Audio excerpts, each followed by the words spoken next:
Are live. How's everybody doing tonight? My name is Anthony Brian Logan, and you're watching and/or listening to ABL Live.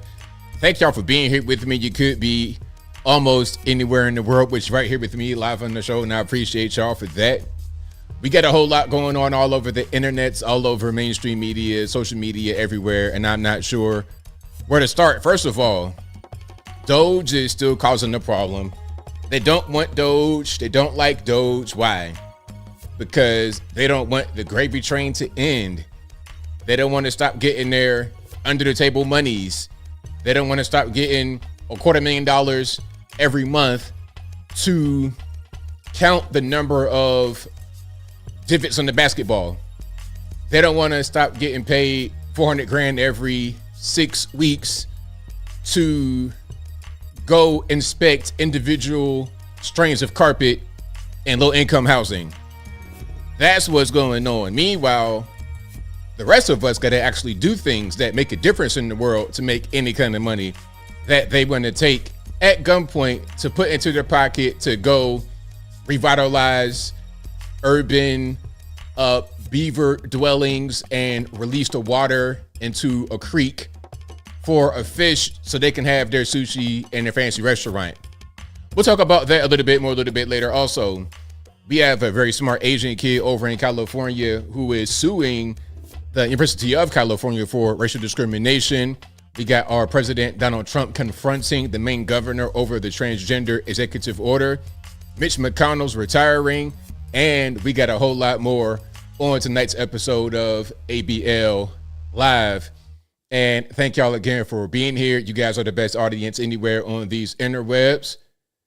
If you like what you're hearing so far, please give the video a thumbs up, like the video, share the video, do all that good stuff. That'll help me out tremendously. Somebody asked about the update on the lesbian fugitive. I've not heard any updates. Hopefully they get her.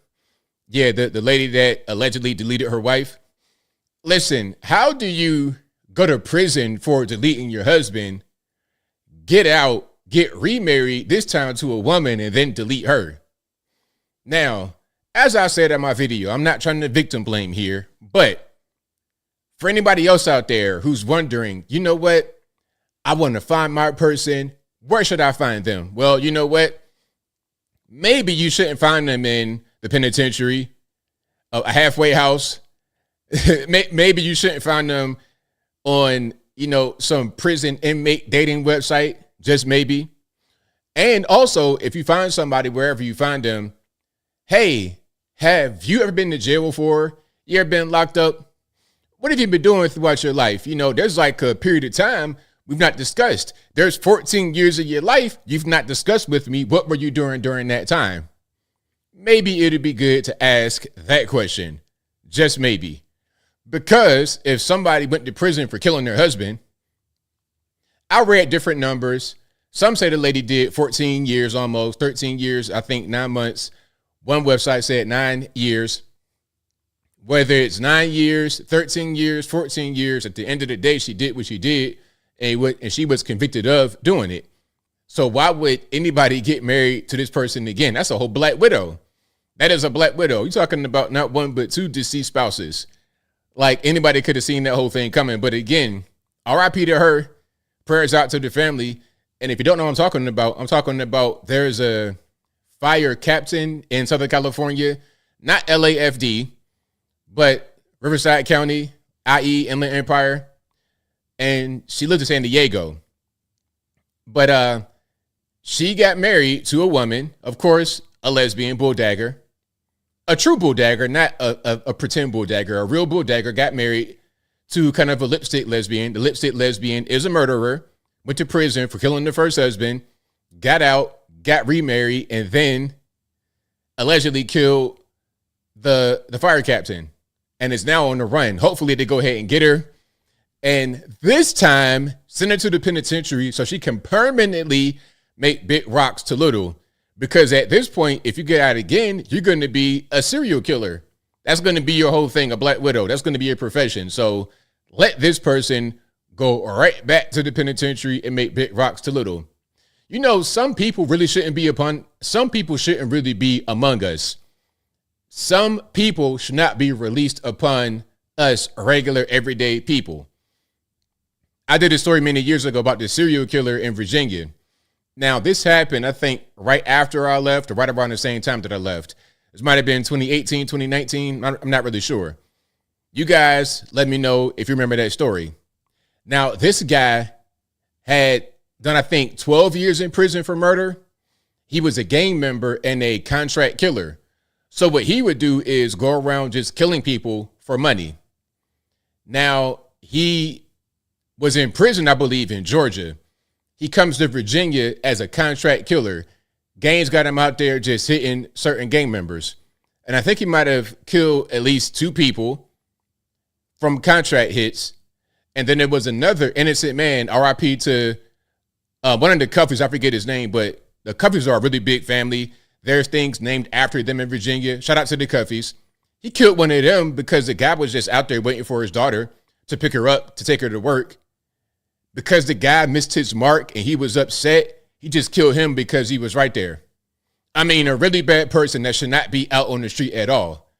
Okay, and then when the police come get him, they were following him in his vehicle. He was driving the vehicle. He had his girlfriend. Yes, the girlfriend, of course, she's in on it. Had the girlfriend right next to him in the passenger seat and the baby in the back. When they pull up to the 7-Eleven, the police are behind them and they approach quietly. They got their guns and everything ready, but they're not opening fire. They're approaching quietly to apprehend him, but they know this is a dangerous guy and he will shoot at the police and doesn't really care about going to the penitentiary. These contract killer guys, they don't care about getting caught. They don't care about getting shot. They don't care about going to prison. They're going to do what they're going to do, and that's it. As the police approach, of course, he begins to open fire.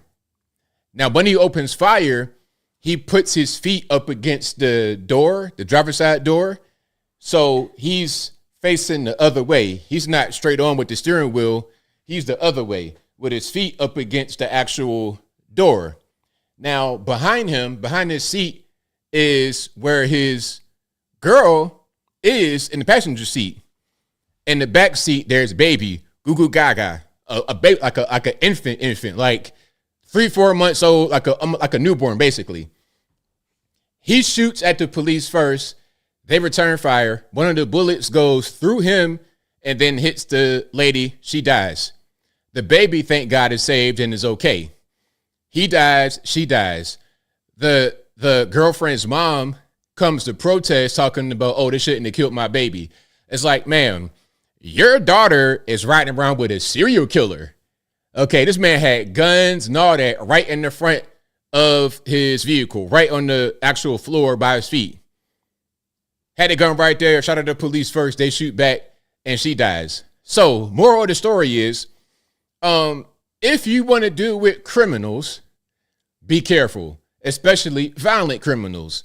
Maybe somebody that is a career hitman and already been locked up for killing people and has killed more people and is wanted by the police. Maybe you shouldn't be right there. Maybe a lady who killed her husband and comes home and gets married to you might be a little bit of a risk. Hey, she stabbed her first husband to death and went to prison and did 14 years. So what are you thinking in your mind? Hey, if I get married to her, it's going to be different. Please, please, please be careful. But anyway, that was on my chest. I wanted to get it off. Shout out to you guys again for being here. Yeah, it's a crazy story in it, but I covered that story a while back. Hey, I've covered so many stories throughout the years. It's kind of hard to surprise me. And unfortunately, I might be a little bit cynical. I might be kind of jaded about things. Any kind of sob story, I don't believe it at all. I don't believe any sob story. I don't believe anything like that. I'm just like, well, whatever. Tell me anything. Tell me the sun shining when it's raining. That's pretty much how I feel about any kind of sob story or anything like that I can't prove. But anyway, if you like what you're hearing so far, if you enjoy the content in general, please give the video a thumbs up. Like the video, share the video, do all that good stuff. That'll help me out tremendously. We got quite a bit to get into. Shout out to everybody that went to the Black History Month event at the White House. That was definitely something I would have loved to been part of. But can I say something right quick? Now, I don't want to make it be about me. I don't want to say nothing about nobody. But if you're wondering why I was not there, I never get invited to the Black History Month event. They've been doing that event since, I don't know when. Since the first time Trump was in office, they've been doing that event. I never get invited to it. The people who are behind that list don't like me for some reason. I don't know what happened. I don't know what I did. But I'm glad that everybody else was able to go, except for a few of us. Everybody who went, I'm glad you guys are able to go. I live vicariously through you. I'm going to repost all that. I'm going to share all that because it's a great experience to be able to go to the White House for the Black History Month celebration. The band was playing a bunch of old school jams, like slow songs, Boys to Men, Sam Cooke. It was amazing. So shout out to everybody that went to the Black History Month event. Oh, yeah. Hey, there's a lot that happens behind the scenes that I don't say nothing because I don't think it's beneficial. But people kept asking me the same question, so I was like, all right. But I don't get invited to that. I do get invited to the one I do in the summertime, but it's a different gatekeeper on the list of invitees. The Black History Month, February, I never got invited. This is going all the way back to Trump's first time in office, back in like 2016, 2017. When they first started doing it, I never got invited to it, ever. But the people who have that list, they know who I am. They all got my number. They invited me to other things when they get desperate, when they need more Black people to show up. Oh, call ABL. If it's in Atlanta, he'll come. But the summertime event and also Turning Point events, if they are the ones in charge of the list exclusively, then I get on. If it's other people, then I don't get on. But the Turning Point events, they do great. The last time I was in DC with a group like that was in 2020. And that was great. We did a march in DC, guided by the police. And this is during a lot of the riots and whatnot that happened before January 6th. I'm seeing bullet holes in storefronts. I'm seeing boarded up storefronts, all types of stuff. It was a mess in DC in 2020, again, before January 6th because of all the Antifa and Black Lives Matter riots. But it was a great march. It was like 2,000 of us, met a lot of y'all there. It was good. But that was my last time being invited to anything dealing with the White House or DC. Of course, because we had Joe Biden come in there for 4 years and pretty much stink up the joint, not do anything of any relevance. When Joe Biden came in there, when Joe Biden's idea of Black outreach is an LGBT event. Okay, all white party with mostly LGBTs, the Transformers, all of them out in the front. All right. Now, can I talk about Black History Month for a minute or anything like a Black event?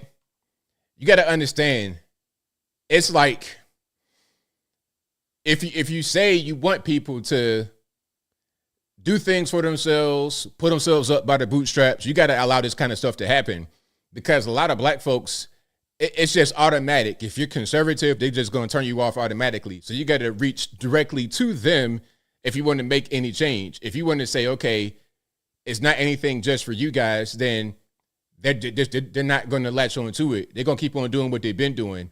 I'm trying to forcibly make people see things. I want them to see reality for what it is. I'm going to show it to you. So if I got to say, okay, Black this, Black that, okay, cool. I got your attention. Look at this. Now let's move forward here. The objective is to gain everybody's attention, gain everybody's focus, and then take that and move forward. Okay. But we can't do anything without the first step. And it's not up to anybody else. It's up to us to do it. So just let us do it. And then the results will be the results. That's it. Don't even worry about it. If you're not part of the community, don't even worry about it. Just leave us to our own devices and we'll take care of it. And if we don't, then we don't. If we do, then we do. Don't worry. Don't expend any kind of energy worrying about how to fix it from outside. Let those who are inside take care of it because the outside can't help. Pull yourselves up by your bootstraps, not the outside doing it for you. That's how I feel about it. So, yeah, shout out to you guys, though. I appreciate y'all. Let me see. I did put in for the White House press pool, but that'll take forever. Like, everybody and their mama and their grandmama applied for that. So I don't even expect to get that because there's so many people. It's like, what are the odds of me being able to get it? Maybe at a certain point throughout this time they will, but I wouldn't expect to apply for it. And then they call me the next week and be like, hey, man, you want to come to DC and be part of the press corps? So whenever I do get the invitation to come to be part of the press corps, I'll let you guys know. All right, I will let y'all know. But I did do that. The Whitman says Black History Month should be labeled as American history. What's the point in doing that though? What's the point in doing that? Like, tell me the actual purpose behind doing that. Like, if you were in charge and said, okay, we're gonna eliminate the term Black History Month, why would you do that? I could see not having celebrations for it at work, which would also encapsulate every kind of month, all the different groups. But why would you just eliminate that from being on the calendar? There's other history months like German History Month, but they're not really publicized like Black History Month. Why would you eliminate anything? That's like me saying, okay, let's eliminate Arbor Day. I could do that, but why? Why would I? What is that going to actually accomplish? My audio's cutting out. All right. Hold on. Test, test. All right. Hold on. Let me get my sound together. Y'all give me a second. And hold on. All right. See, my sound, I thought I was doing good, but my sound said nope. All right, I know my sound is still messed up. Y'all please give me a second. I'm going to fix it here in just a little bit. All right. Let me see. Output. Let's do the input. All right, y'all give me a second. Yeah, I know it's bad. Y'all please bear with me for just 1 minute. And Lord have mercy. All right. I don't understand why it's doing this. It's weird. It's really weird.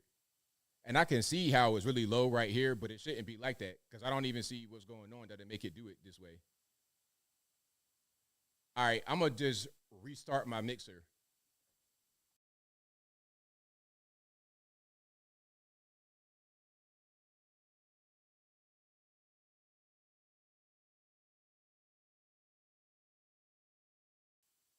Check. It's still low. It's still real low. Check. Lord. All right, you know what? My mixer could be failing, but we're gonna try to make it work here. Hold on. Now y'all let me know. Is it still the same or is it any different?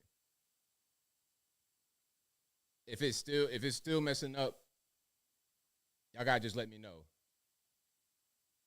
Still low? Okay.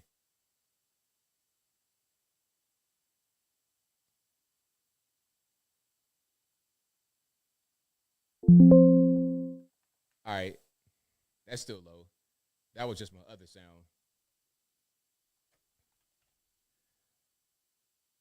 All right, y'all give me a second here, please. I'm sorry. I really apologize for the inconvenience.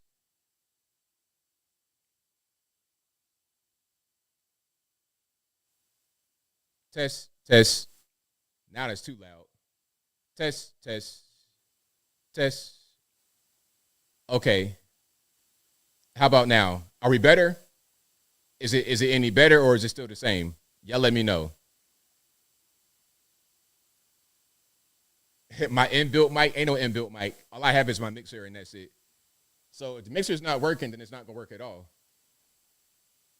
Okay. So y'all let me know. Is it good? Is it fine? Is it low?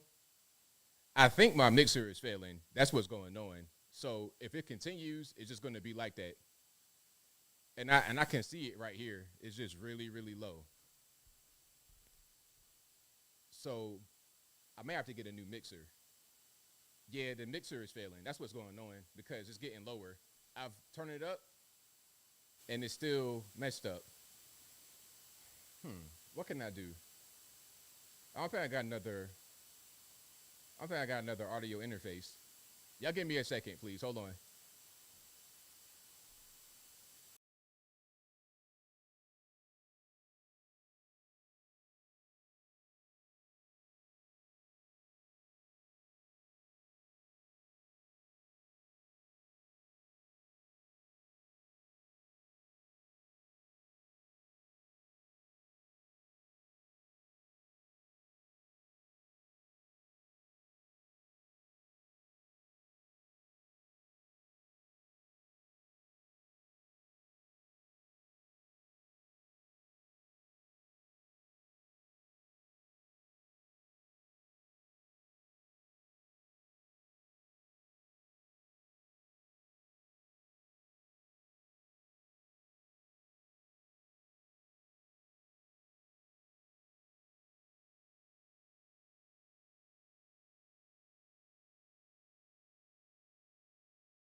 All right, I'm back.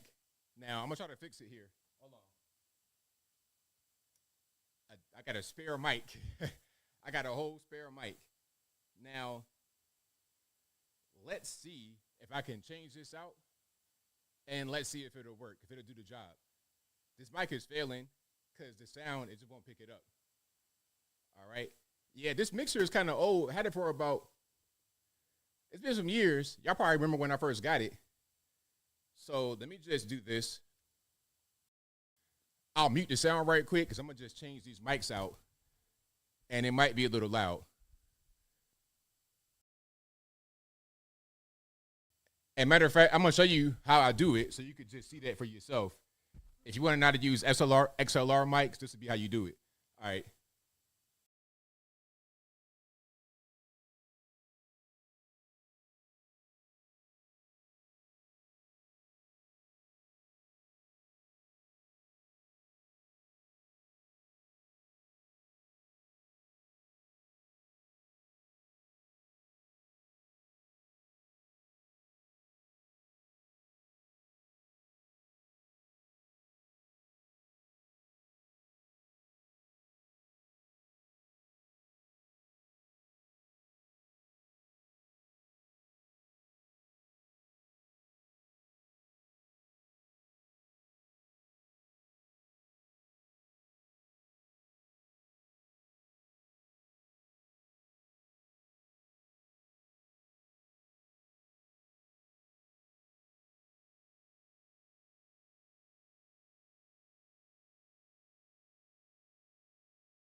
All right, test. 1 2 1 2. Test 1 2. Is that too loud? Is it loud enough? I think we are back. I think we're back. Y'all let me know. Y'all let me know if it's too loud, if it's bursting your ears or whatever. It looks pretty good right here. All right, is it good? Perfect. Hey, there we go. Hey, you know what? Shout out to y'all. And thank y'all for your patience. This is a Shure SM7B. It's dead now. I think I done screamed into it for so many years. It done died on me. That's what happened. And it's okay. This is a very expensive microphone. This costs probably about $450. But it's lasted for years. I've had this for probably about a good 5-6 years now. Maybe longer than that. Maybe y'all know when I first got it. I don't remember. This one is the MV7. It's the cousin of the SM7B. It's cheaper. It's like $250. This microphone here, I use if I got to travel because it can also be USB powered. This is only through XLR. See that connector right there? That's the XLR only. But this one has USB. All right, little feedback. Yeah, it's going to do that because it's not really the best mic. It's going to be this one is the best. Yeah, for sure. So hopefully we're kind of good. There's settings on this, but I don't want to start messing with it and mess things up. All righty. All right, so we good. We back. We're back. I don't know where I was, but thank y'all for joining. Thank y'all for your patience. I appreciate it. Yeah, I need to get another one. I got to spend another $1 million. I probably got, yes, $450 Shaquille Oatmeal. I don't know how much it costs now. NYC Patriot says, hey, man, we're just here chatting, killing time while you working everything out. I appreciate y'all for talking amongst yourselves. Yeah, and this was $450 some years ago. It probably costs a lot more now. Hey, I got to probably get one of y'all to give me your 20% discount wherever you work at. Let me hold somebody's university ID or school email from 1997. Hey, do you still study at NYU? No, don't worry about it. Give me your student email and let's make it happen.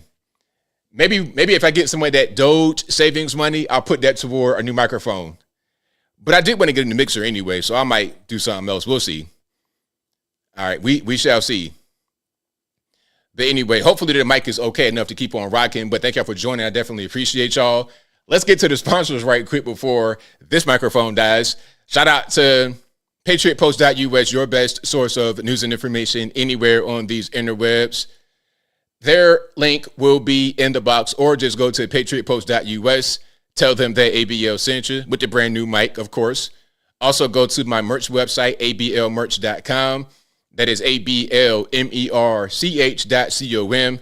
We got the hats, t-shirts, stickers, hoodies, mugs, and more right there on the website, ablmerch.com. Also, go to the regular website, anthonyblogan.com. That is ANTHONY.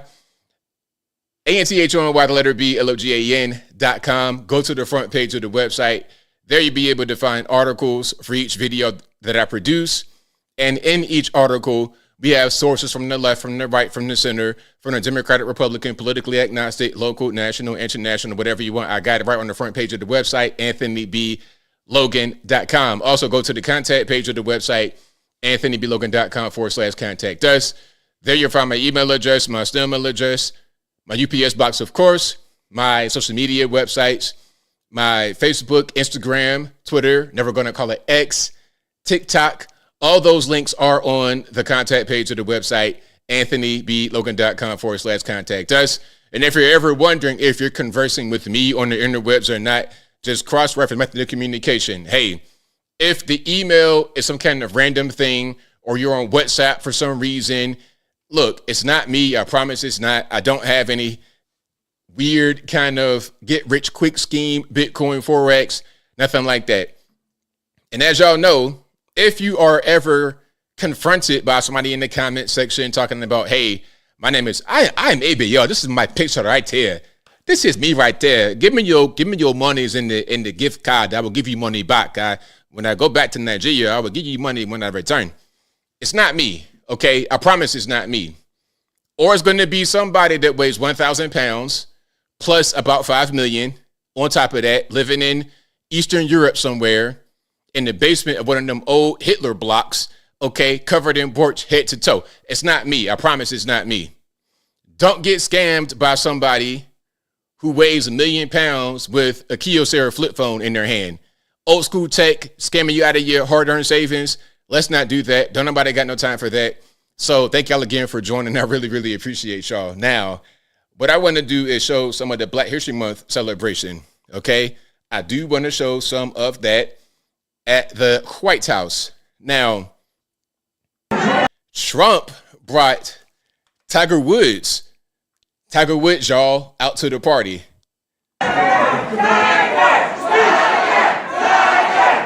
I'm wearing those same shoes that Tiger Woods has on, I think. Now, look, it's Tiger. He might have something that I've never seen before in my life. He might have something that was handcrafted in a museum in Italy just for him. But I think those are the same kind of shoes that I have. Those are the Toms, low top sneakers. It's an honor to be here. It's an honor to be here with you, Mr. President, and to be on the road here with all of you. Thank you so much.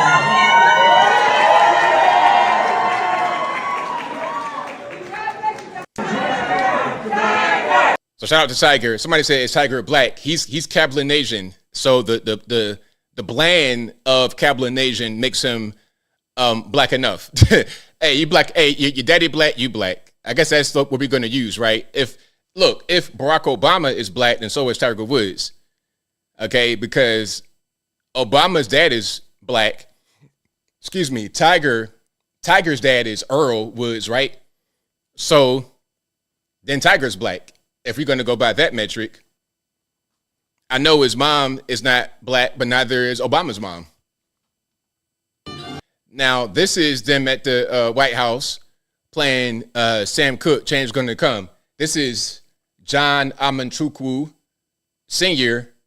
He is probably most well known. You guys probably know him most for reading a lot of those crazy books that are in school libraries, and he keeps getting kicked out over it. That's him. Let's watch. Long time coming, change. Oh, yes, it did.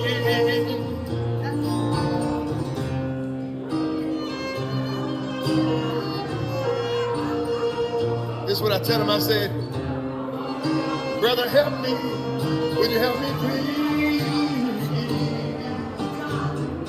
please? So there we go. At the White House. This is the White House event. You have, now, y'all correct me. I'm not quite sure what they're called, but I think this is an official military band. Y'all help me out. You guys know more than me. You guys are smarter than I am. But this is the band that was there when I was at the White House a few times. And they'll be playing different things. But for this occasion, Black History Month, they're playing that Sam Cooke, Change Gonna Come. Okay? Now that right there is what I call some music. Ain't no Make the Stallion, ain't no twerking, ain't no booty shaking, and none of that going on. We got some real music, real instruments, and real people singing. Again, that is Pastor John Amonchukwu Sr. You may know him from going around reading some of these books and school board meetings that have a lot of crazy things in it and getting kicked out as a result. So shout out to him. Okay, shout out to him. All right. Yeah, we're not doing no Cardi B. We're not having no dance party with Beyonce at the White House. We're not doing that. Those days are over with. All right. Michael L says all music at the White House is played by the military. Thank you, Michael. I appreciate it. Yeah, but they're definitely always good when I go. Always very skilled. Always very nice people. You talk to them, they're really cordial. It's always a good time when you go to the White House, man. Like, if you guys get the opportunity at any point in your life to go inside the White House, please take it. It is definitely an experience, for sure. Especially if you get to go when it's a conservative event. Oh, my goodness. It's the best. It is the best. Salty C says, oh, yes, I've watched many videos where he gets kicked out, but he only gets kicked out at Black school board meetings. Exactly, right? That's funny how that works. Oh, the white man is this, that, and the third. But then you get a black man to come to the school board meeting to read some of these crazy books y'all got in your library. My thing is, why are you getting kicked out? Why would I get kicked out for reading a book in your library? Would a kid get kicked out for reading the book in the library? And if he would, then why is it there? Why are you going to kick me out of the school for reading a book that's in the school library? Anyway, but yeah, shout out to everybody that went to Black History Month event. It was definitely a good time. And again, I live vicariously through you. Michael says all services have musicians and can play, however, must pass a security clearance for the White House. Oh, absolutely. Absolutely. All right. Let's keep on going here. Now, this is John Kerry back in the year 2009. Let's go back a little bit. 2009. Can you guys believe that 2009 was 16 years ago? Can you believe it? I really can't believe time that went by so fast. 2025, I remember Y2K and the panic behind that. Remember the Y2K panic? Everybody putting stickers on the computer talking about, oh, everybody gonna die when the clock strikes midnight, 1999. Remember that? Hysteria. There's always some kind of new hysteria.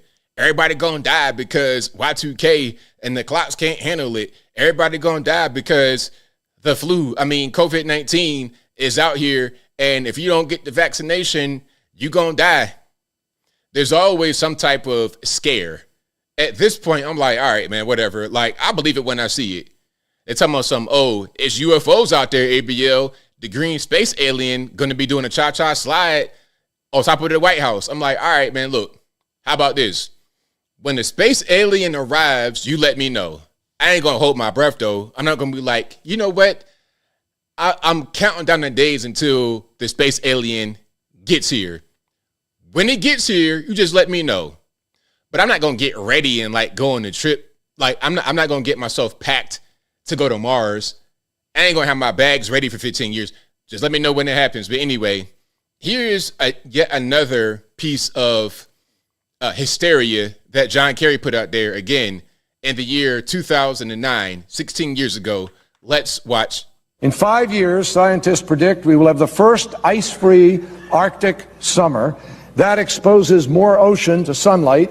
Ocean is dark. It consumes more of the heat from the sunlight, which then accelerates the rate of the melting and warming rather than the ice sheet and the snow that used to reflect it back up into the atmosphere. In 5 years, scientists predict we will have the first ice-free So look, in 5 years, we're going to have the first ice-free Arctic.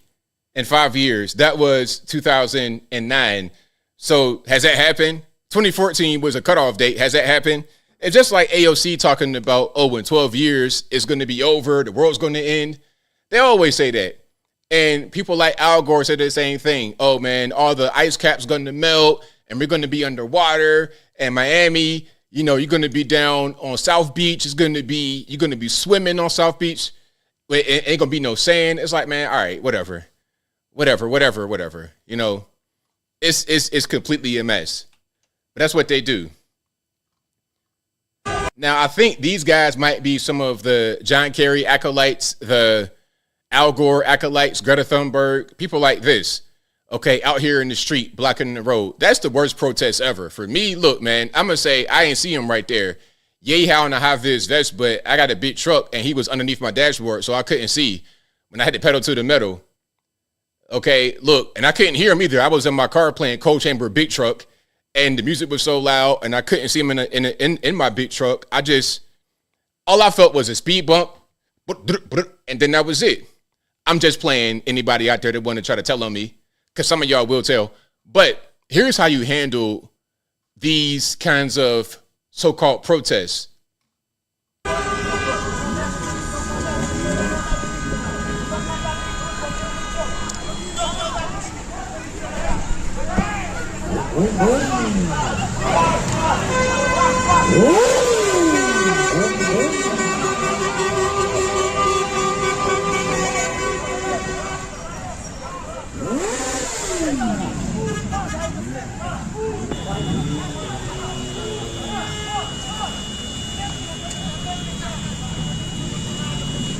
Now that is how you take care of that. Look at how quick and easy that was. Why can't we do that over here? That's clearly not the United States. Why can't we do that over here? They got them out of that road immediately, instantly. Okay, look, y'all acting the fool. Let's come together, join forces to get them out. If you blinked, you would have missed it. But that's how you do it. Okay, that is how you do it right there. Get them out of the way. And nobody had to get ran over. Nobody had to get made into pizza dough or nothing like that. It's all good. Everybody's okay. Nobody died, and traffic has resumed. Okay, we got traffic back. Now let's keep on going here. If you like what you're hearing so far, please give the video a thumbs up. Like the video, share the video, do all that good stuff. That'll help me out tremendously. Yes, the metal band Rex Rocker. Yeah, Cold Chamber, Big Truck. I know about that. I know a lot of music. So shout out to Cold Chamber. Now, let's go to Canada right quick in their military. So Canada's military is prioritizing diversity over strength. All right, let's see what they're doing here with the military out there in the Great White North.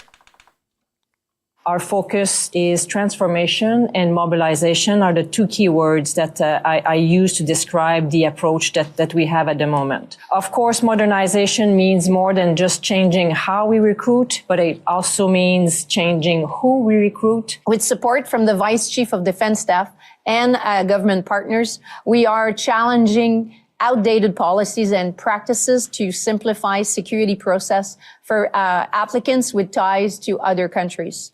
Therefore, most applicants, included permanent resident, can begin basic training after receiving their reliability status clearance. Just recently, we have enrolled our 455th permanent resident, so great success. To build on how we recruit and ensuring that we don't unnecessarily screen good candidates out, we are modernizing our medical standard by reviewing our military common medical standards and aligning them with our new universality of service policy.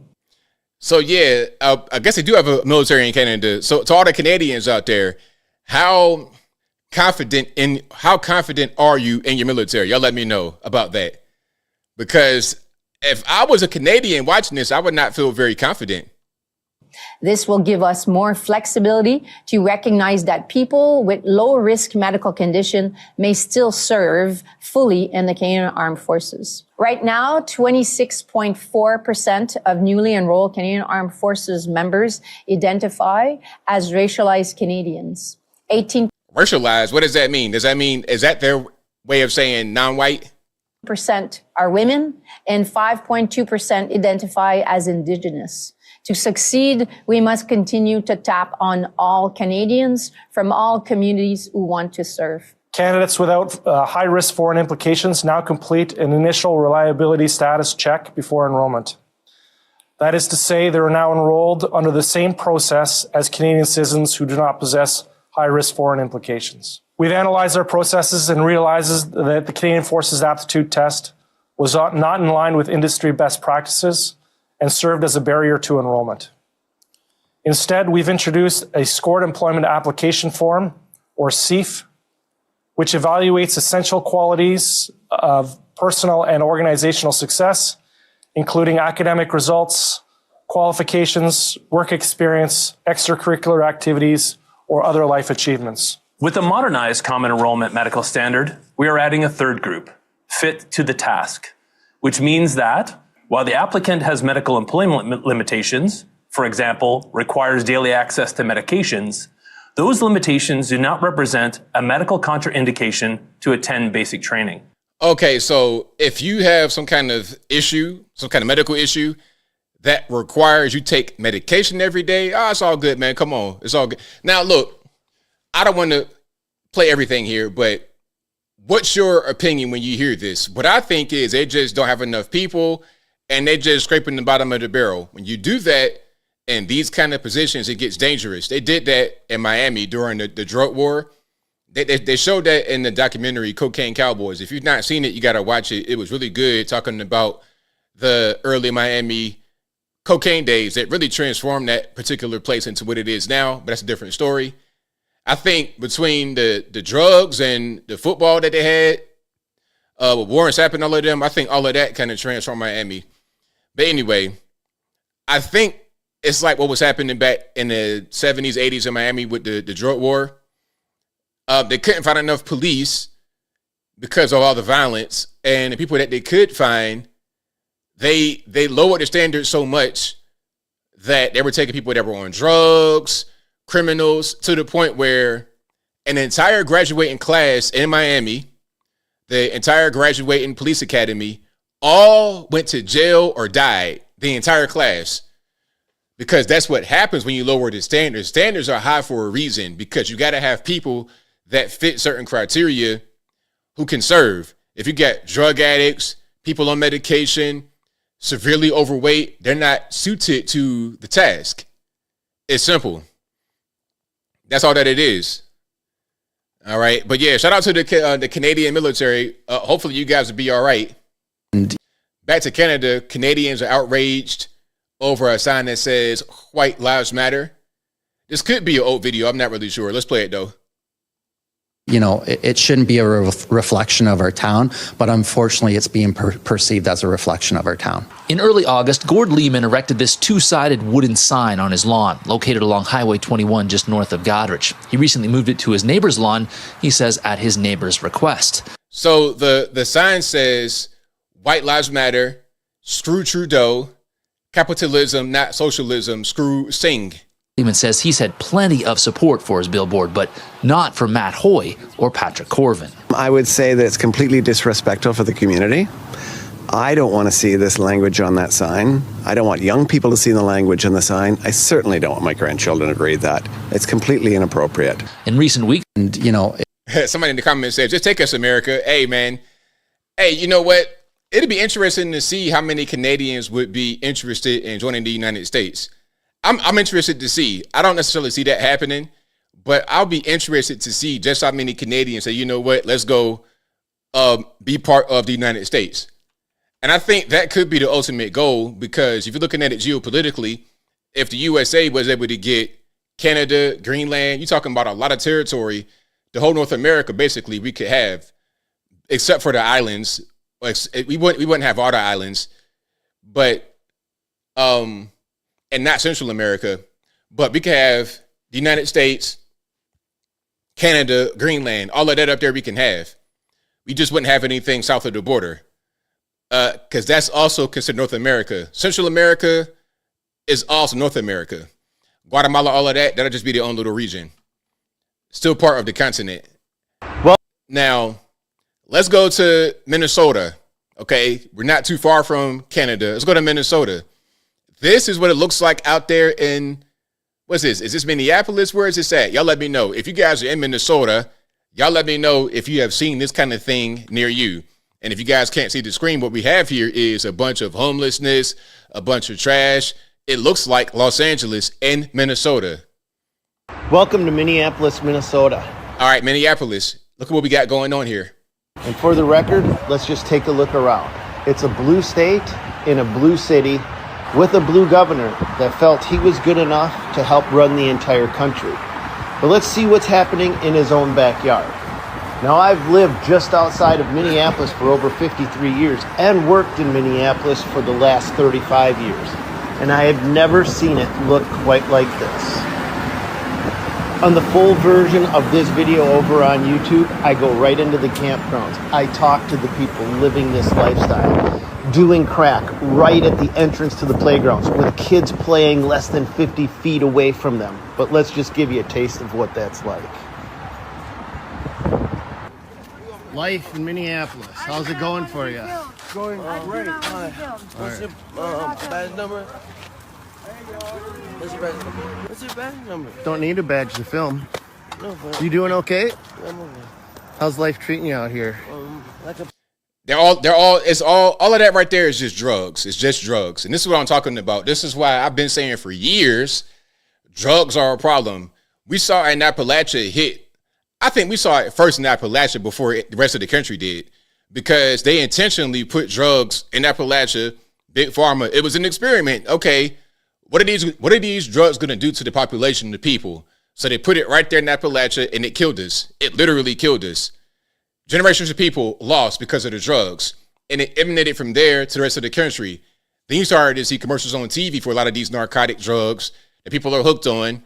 And since they can't get their pills from the doctor anymore, or they're too expensive, now we just getting fentanyl from China.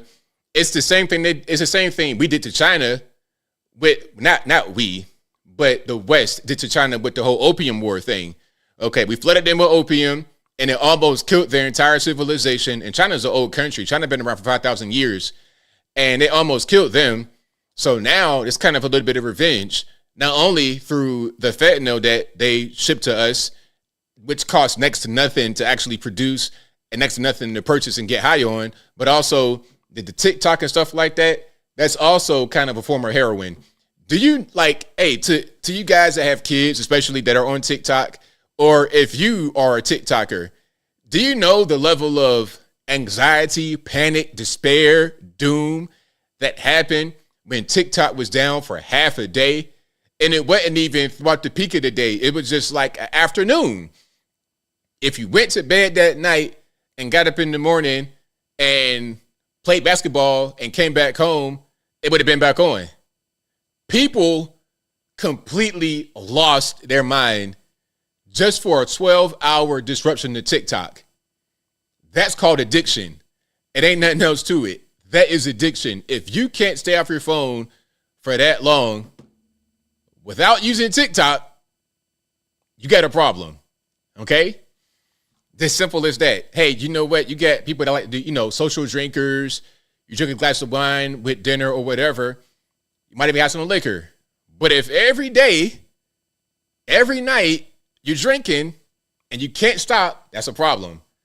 So please, let's get it together. Is it noise in the background? I'm so sorry, but this microphone, hey, listen, you got to blame the white man. Hey, blame whoever made this microphone for making it fail. And I got to use my backup. And the backup is not quite as crisp as this one. You know what they say? You get what you pay for. That's 100% truth. This right here, $400. This microphone, $400 for this microphone. This is about $225. It's a difference. Okay, there's a difference. The same manufacturer, it looks similar, but it ain't the same. Anybody that you see with like a big podcast or whatever, Joe Rogan, they'll have this one right here. Again, this is the Shure SM7B. I'm not trying to plug it. I'm not trying to sell it right now, but I'm just saying that's why you may hear a difference on our microphone, because this one failed after a few years. It probably lasted about a good 5 to 6 years before it failed. Anyway, let's keep on moving here. If you like what you're hearing so far, please give the video a thumbs up. like the video, share the video, do all that good stuff that helped me out tremendously. Does it sound good? Sounds fine? Okay, perfect. Thank y'all. Use my backups back up. I do have a third backup that I could have gone to, and I have a camera with a built-in microphone. I used a camera before, my other camera didn't work, but I have that. I think I got 2 more backups. I got a lavalier mic I can use. I got a camera I can use, and I might be able to use my phone to capture audio potentially. Actually, I can hook it up here for USB to my mixer and talk that way. So there's always a bunch of backups. Single earbud user doing just fine. All right. Shout out to the headphone users. Now, this video I thought was funny. Have you guys ever seen those people that go to court and they try to use the whole the straw man and this law and all this sovereign citizen stuff? Now, my thing is, if you guys are able to use that in court and it works, then congratulations. But usually, from my observation, that stuff doesn't work. Okay, let's watch this. Name is trademark copyright representing my trust. You think you done gone online and found some stuff and you the trust of the straw man of the sir, because somebody done told you that this works. Same person who told you it works, it don't work. Then what kills me is y'all do stuff like, oh, and under the UCC and the maritime, y'all start quoting stuff that doesn't mean anything. I had one guy in Atlanta tell me something was under maritime law. I was like, sir, we are not even near the ocean. Maritime law is for the ocean. It's the esoteric foolishness that y'all get. You over here talking about you the trust. Okay, imagine if you walked into a hospital and they told you you needed surgery and you said, oh, no, I'm the trust. I'm not the man. I'm going to do my own surgery because I looked it up online. I'm not the trust. I'm representing the trust. No, mister, you don't even know what that means. What I'm saying to you is professionals work for years to learn this, to be able to represent people. I am so sick of y'all thinking that. That stuff does not work. So look, bro, okay, whatever you done heard online, all this, representing the trust and the straw man, and I'm traveling. It's like, bro, that's so dumb. That's the dumbest advice. The thing that I hate the most about that type of stuff, the sovereign citizen stuff, is they try to tell people to do that. They tell them to do that at a traffic stop. It's like, why? Why do all of that? Look, if I get pulled over, here's what I do. I'm going to tell you what I do when I get pulled over. First of all, I have all my documents in a nice little case. You can get them on Amazon. It's like a passport, kind of. I can put my registration in there, proof of insurance, and then if I'm driving and they hit the lights on me, I already know what time it is. If it's at night, I'm going to turn my dome lights on so the officer can see inside. As he hits the lights, I'm getting my wallet, taking my license out, and I'm putting it in that little passport type case with all my other documentation. So I'm going to pull over, lights on, hands on the steering wheel. He goes say, like the registration. I already got it right here in my thing. Okay, there you go. It won't be in my hand because it's a long thing. He might think it's something else. I'm going to have that sitting right on my dashboard, flat, or center console, flat. He says, hey, can I get registration, license? There you go, officer. Boom. He's impressed because I got it so neatly presented. I've done that before. They're always impressed. Do you know why I pulled you over? If I'm speeding, I know I'm speeding. My fault. I'm going a little bit too fast. I apologize. If I don't know, I'm going to say I don't know. He going to say, oh, you got a bad tail light. You were speeding, whatever. I apologize. My fault. Usually when I'm like that, I get off with a warning. If I ever do get pulled, which I never get pulled over, though. I go fast in MAGA country. Okay, MAGA country. Like, you got guys out here, the officers. Hey, now, how you doing there, ball? It sounds just like that. Never have a problem out here. But if I do get pulled over, I'm ready. I'm not going to be on some, I'm representing the straw man and I'm traveling. Why? All they're going to do is give you a ticket at best, or you get a warning, go about your day. Normally, when I do that, I get a warning and nothing happens. Why do all that extra stuff? For what? I don't know. Now, speaking about doing extra stuff, we got a protest here. We got quite a few protests. Yeah, if I feel like the youth of this nation are being used all the time to promote whatever kind of political narrative those who are older than them want them to push. Let's watch. No one is illegal. No one is illegal. Viva Mexico. Viva Mexico.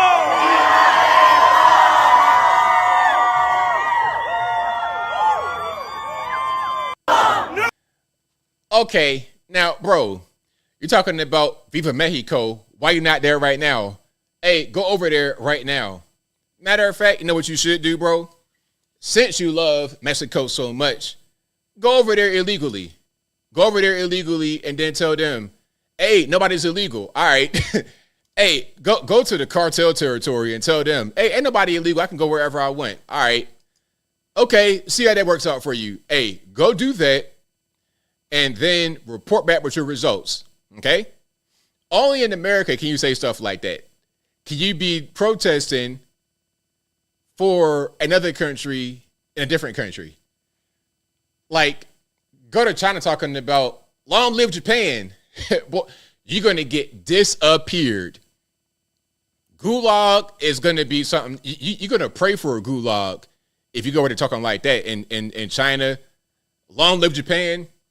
The gulag will be Disneyland to you compared to what they're going to do to you over there. I'm exaggerating, but not really. So, yeah, shout out to China. All right. Let's keep on rocking and rolling here. We got a whole lot to get through. And if you like what you're hearing so far, please give the video a thumbs up. Gender. Now, this person is promoting gender affirming care. This might be an ad or something on TikTok. I'm not quite sure what this is. But if you have children, or maybe even you're on TikTok, they could be watching stuff like this. And this is part of the reason why there's so many LGBT Gen Z. It's so many of them because they're being taught it. They're being brainwashed into it from a young age. Gender affirming care has never been this easy. With Plume, I was able to get started online and get personalized gender affirming care right from home. No long waits, no stress, and everything is designed for me and my transition goals. So if you're ready for care that's simple and accessible, you have got to try Plume. Okay, I mean, it's not an ad for me. I'm not playing the ad. It ain't like, hey, ABL's new sponsor is Plume. I would never. I would never. Listen, whenever I get sponsors and the people that give me shout out to my man Aaron, shout out to Aaron, shout out to Ford, they would never send me nothing like this because they already know how I am. But anything that I do get, I'm going to approve it first. I would never, ever in my life promote something like this. My point behind showing this is these are the people who are speaking to your children through advertising, through being an influencer or whatever the case may be. I don't know what gender that qualifies as. Okay, Gila Monster. I don't know what's happening here. I'm kind of scared. We got a mullet, bangs. I don't know. We got party on the top, Joker on the sides. That's what's happening on the TikToks. That's what's happening on the interwebs that's targeting your kids. Okay, that's what's going on here. Now, this person is a math teacher, looking like Peter Griffin with a dress on, looking like Peter Griffin dressed as Meg. Now, here's my question. When did this shift happen with the LGBT becoming like so prominent in the school system? Or is it not that prominent and I'm just able to see it more on the interwebs? Because when I was a kid, we might have had one LGBT teacher, but he never said anything about him being gay. He was just like a regular person. You would never know. He had kind of a fruity way he talked, but he was a regular person. He wasn't all this extra stuff. My thing is you can be gay without being this guy right here. And you know what I think? Here's my possibly not controversial take. I think that a lot of these they-thems, they are not necessarily gay, but they want to be part of a group. They want to be part of a collective. So all right, transgender, cool. I get to wear these cool clothes and this little flag colors right here. He has on this little necklace. That's part of their identity. It's like being an adult and joining the gang. That's what's going on. Rather than Bloods or Crips, you're LGBT. Hi, for those of you who don't know me. You got colors. You got a group, a community. They could go out there and hurt people. They could do all of that. The same as Bloods Crips. I'm a high school math teacher, and I have a pride flag in my classroom. My job is to teach students math, but it's significantly more than just that. Some of the students that I teach might not have liked their previous math teachers, might not know how to learn math, may have never even passed a math class before. They love bangs, don't they? They love them bangs. So much of my job is building an atmosphere and a persona that the students feel comfortable learning from me. Because with everyone, especially high school students, learning is scary. Failure is tough, and failure is required to learn. I'm asking my students to be vulnerable with their failures. And in order for them to be vulnerable, they have to feel safe. The pride flag is one of the many ways that I show my kids, regardless of who they are, that you are safe in my class. Now, how about this, though? The majority of your class is probably not LGBT. So how do they feel when they see the pride flag? What you should do is provide a neutral space and just focus on 1 + 1 is 2. Focus on that. It don't take all this extra stuff to teach math. Okay? It doesn't. Teach them unique ways to solve equations. That's what you should do when teaching math, rather than a pride flag or something like that. That just helps you to try and brainwash some of these kids to your liking. That's what's going on with that, sir, ma'am, whatever the pronouns are. But now, here we go. We got Riley Gaines on Piers Morgan talking to another Transformer. And these guys are scary. This dude right here, that's a scary person, man. I feel like if you fight him, you got to bring your pistol because I could tell he probably been in prison before. That's like Holiday Hart. You see him with the crazy big wig on and think, oh, he's not going to be a tough opponent. He will stomp you out. So, yeah, if I'm fighting that guy right there, I need to get a weapon because I'm not trying to get curb stomped by this dude looking like, I don't know, man, like some kind of sideline NFL reporter, Pam Oliver. Absurd from top to bottom, saying there should be a gender-neutral Olympics. I know. Are you serious? Madness. Do you also believe, Blossom, that we should combine the Paralympics and the Olympics? I would love to hear an answer to that. Okay, I'll ask her. Bring back Blossom. Blossom, should we combine the Paralympics with the regular Olympics? Blossom. Not this big football playing looking, LeVar Arrington looking dude. Blossom. What's blossoming, sir? Your shoulders from weightlifting? Anyway. Have them all compete with each other? I mean, why not? And to go back to Riley's point to why that not? last point. Okay, you are completely insane. Go back to that last point. Absurd. So, you want to, hold on, one more time. From top to bottom, saying there should be a gender-neutral Olympics? Yeah, a gender-neutral Olympics. That's crazy. It makes no sense. And then also, he went on to say that he would like the Paralympics to be combined with the regular Olympics. It's like, bro, the Paralympics are there because these are disabled people. They can't compete at the same level as people who are not disabled. So you got to have something that's for them. All right. If I'm in a wheelchair or I'm missing a limb or I have some kind of, cerebral palsy or something, I can't compete with those who don't have those issues. That's why there's the Paralympics. That's why there's events for men and events for women. We're different. I'm not trying to say that if you are a woman, you're disabled. I'm saying that you're different. And it's unfair to have people who are way different compete in that. It's just not right. But regular people understand that. So when the politicians keep running on that, they keep trying to talk about gender equality, things of this thing, people don't like it. And that's part of the reason why they don't win. That's why they don't win. Now, matter of fact, hold on. I think I want to show, I want to show where Trump had to confront the lady. Trump had to confront the lady over the whole, the trans bill. The lady I'm speaking about is the governor of Maine. What's the governor of Maine's name? Janet Mills. I almost said Karen Mills. Same thing. Janet, Karen, whatever. So Janet Mills Let me pull that up right quick. And if you like what you're hearing so far, please give the video a thumbs up. Like the video, share the video, do all that good stuff. That'll help me out tremendously.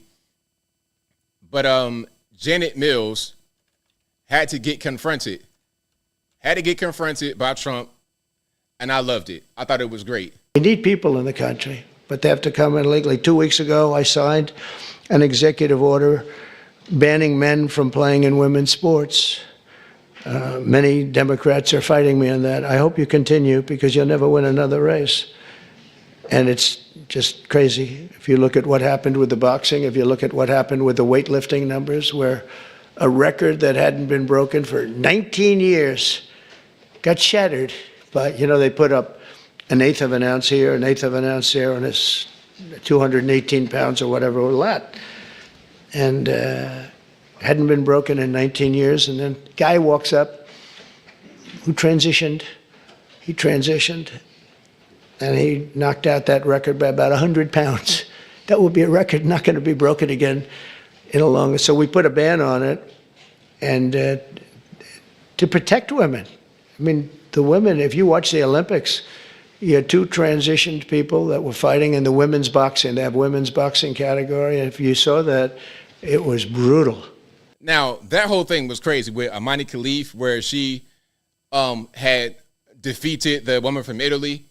And hold on, I did a video on that, and then they were trying to say, "Oh, that's really a man. I mean, that's really a woman. She's not a male." No, this is a man. This is a man. Hold on, let me show you the guy first. I'm gonna show you Amani Khalif.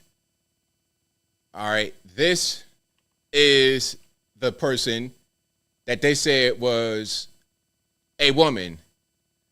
I'm looking at French Montana. I ain't worried about nothing. I'm looking at Saddam Hussein in his younger years. I'm looking at a Taliban fighter, Allahu Akbar. That's what I'm looking at right now. Okay, like, let's stop playing games.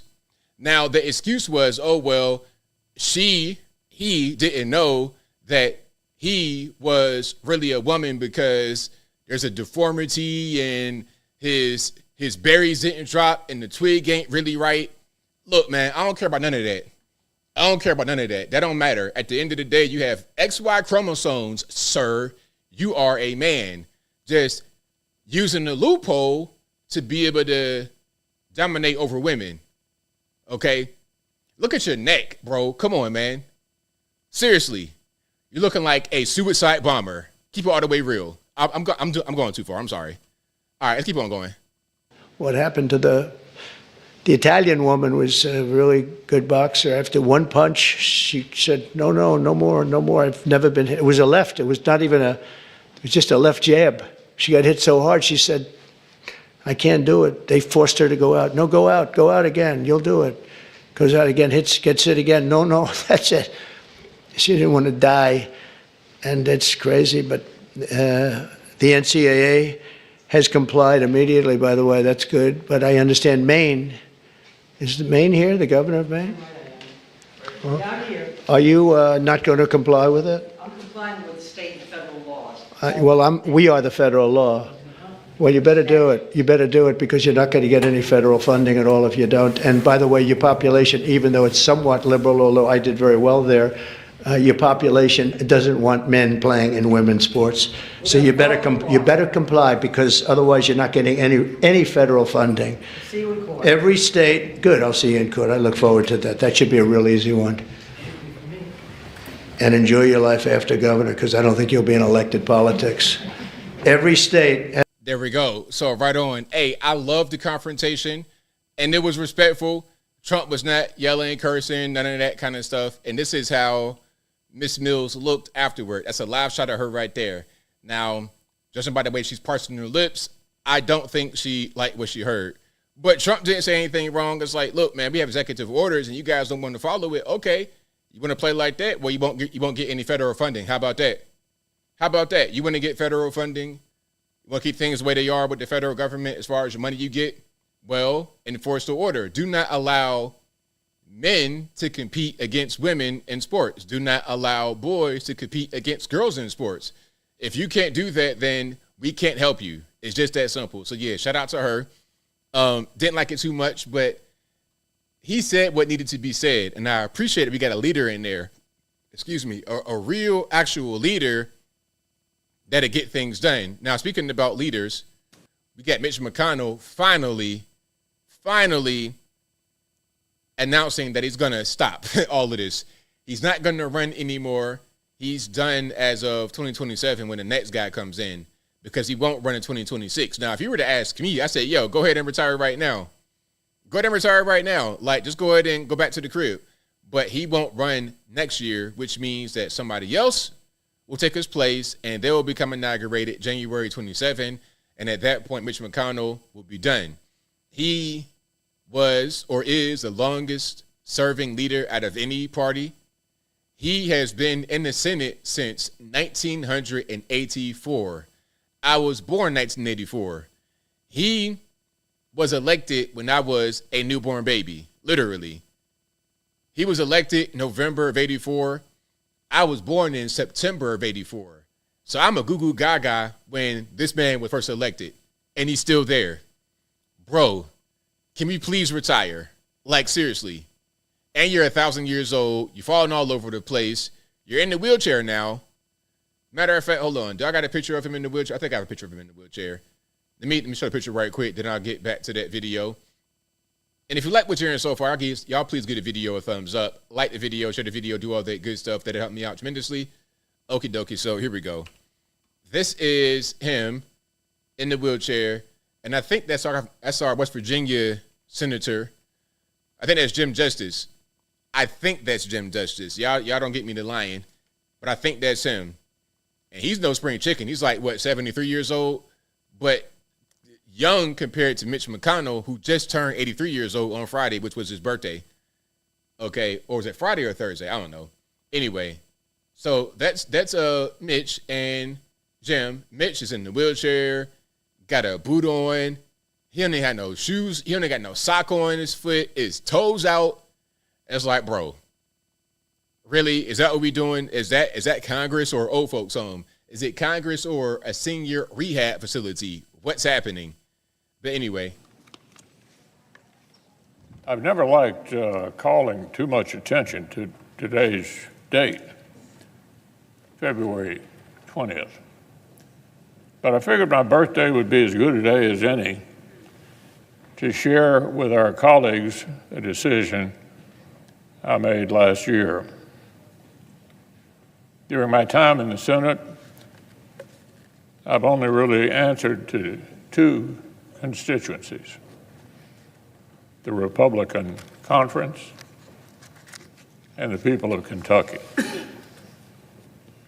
Over the years, the first group trusted me to coordinate campaigns, to count votes, to steer committees, to take the majority, and on 9 occasions, to lead our conference.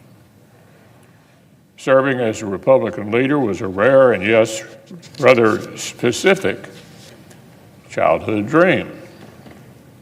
And just about a year ago, I thanked my colleagues for their confidence, which allowed me to fulfill it. To the distinguished members of this body, I've had the privilege to lead, and I remain deeply, deeply grateful. Today, however, it's appropriate for me to speak about an even deeper allegiance and even longer standing gratitude. 7 times, my fellow Kentuckians have sent me to the Senate. Every day in between, I've been humbled by the trust they placed in me to do their business right here. Representing our Commonwealth has been the honor of a lifetime. I will not seek this honor an 8th time. So there we go. I know that was like the longest video in history. I apologize. But yeah, so he's done. He's out of there. It's a wrap. Mitch McConnell, GOP senator from Kentucky, he's out of there. Now, Do you guys know who's going to replace him in Kentucky? Who's going to be the next person? Y'all let me know. They're talking about this guy right here might be the person. Andy Barr. I don't want to show this picture because it's kind of incendiary, but they're talking about a guy named Andy Barr could be the person to replace Mitch McConnell. Y'all let me know who you think is going to be in the wings to go ahead and, keep the ball rolling, moving on to the next thing. Now, this guy, Chris Kluwe, this is a former NFL player. And when I say NFL player, I say that kind of lightly. Yes, he did play in the NFL, but he was a punter. So it's not like he's out there making tackles, catching passes, throwing passes, making blocks, not one of them big hogs in the middle. This guy is a punter. So, yes, he did play in the NFL team, but the capacity in which he played is not the same as a lot of the other players. Now, this guy, I think he's getting paid. I think it's like a Greta Thunberg. I think we can all assume that Greta Thunberg is probably, not probably. Greta Thunberg is a person that's paid to go out there and say certain things about their environment, about whatever they wanted to say. I think this guy might be in the same boat. Hey, you were getting them NFL checks for punting for 8 years in the Minnesota Vikings. Go Vikes. Not this guy, unfortunately. You were getting paid that for a while. Those checks dried up. You're living in Huntington Beach, California. Things are expensive. So what else are you going to do to be able to make money? Okay, let me go out here, read from my cell phone, something they send me in the email to read, and then I'm going to pretend to get arrested. Well, I'm going to get arrested, but I'm going to pretend to try and do something to the city council, and then that'll get me arrested. Let's watch. Fortunately, it's clear that this council does not listen, so instead I'm going to take my time to say what MAGA has stood for these past 3 weeks. MAGA stands for trying to erase trans people from existence. MAGA stands for resegregation and racism. MAGA stands for censorship and book bans. MAGA stands for firing air traffic controllers while planes are crashing. MAGA stands for firing the people overseeing our nuclear arsenal. MAGA stands for firing military veterans and those serving them at the VA, including canceling research on veteran suicide. MAGA stands for cutting funds to education, including for disabled children. MAGA is profoundly corrupt, unmistakably anti-democracy, and most importantly, MAGA is explicitly a Nazi movement. I mean, all this stuff right here, this is just TV talking points. And the reason why I say he's probably being paid is because a lot of these talking points are also on television in the same, okay, I say he's getting paid because they're all being paid to say these things. The TV guys are being paid, and so is this guy. And if you say it enough, normies will begin to believe it. And I think that's the whole issue here. Okay, that is the whole issue. So let's keep on going. You may have replaced a swastika with a red hat, but that is what it is. I will now engage in the time-honored American tradition of peaceful civil disobedience. Now, all of this right here, this fake, I'm going to rush the city councilman and all this. Get out. Now, they cut it right there, but before he gets arrested, he put his hands behind his back. So he already knew what it was going to be. He's going to do that, make a menacing move, get arrested, and then get the Greta Thunberg treatment, get carried out, just like that. You see? It's Greta Thunberg. That's all. So whenever you see somebody get arrested and reading from a cell phone, giving a speech, you could pretty much guarantee they're being paid to do so. It's never organic. You don't do all that, then rush the crowd and put your hands behind your back. All right, yeah, go ahead and arrest me. And carry me out, man. Let me get a picture. Hey, man, I want the carry out picture. Let me get it. See, that right there, that's just silly. It's so silly. All of that at a city council meeting, it's like, bro, come on, man. Like, figure something else out with your life. Figure something else out with your life. That's what I say. But if you like what you're hearing so far, please give the video a thumbs up. Like the video, share the video, do all that good stuff. That'll help me out tremendously. Now, let's talk about a little bit of discrimination. We have a teenage Asian genius or very smart kid, 4.4 GPA in high school, 1590 on the SAT. He was hired straight out of high school by Google as a PhD level engineer. Now, some say, Well, look, ABL, his dad is also a Google employee. Is that true, false? I'm not really sure. Let's just say, for the sake of argument, that his dad is a Google employee. And the reason why the son got hired is because of nepotism. So do you think nepotism can get you a job as a PhD level engineer as an 18-year-old from nepotism alone? Is that how that works? Listen, LeBron James, his son, Bronny, is on the Lakers because of nepotism, okay?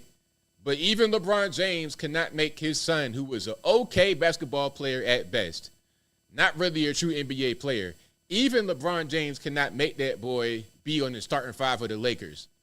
Okay, he's like playing in the G League and coming back and playing easy games and garbage time and things of this nature. You can't get a PhD level engineering job at Google at 18 years old if you're not ready for the task. That's not how that works at all. Are you good enough or are you not good enough? Now, again, he was hired straight out of high school with no college. He applied to a lot of colleges. He was rejected by 16 colleges. Most of the California, if not all the California schools, even the state schools, and a little bit of everywhere else. The reason why he was rejected is because he's Asian. This impacts not only Asian students, but white students as well, because the whole point behind DEI and affirmative action, things of this nature, is to get more Black and Hispanic students in some of the higher programs in college, rather than having all whites and Asians.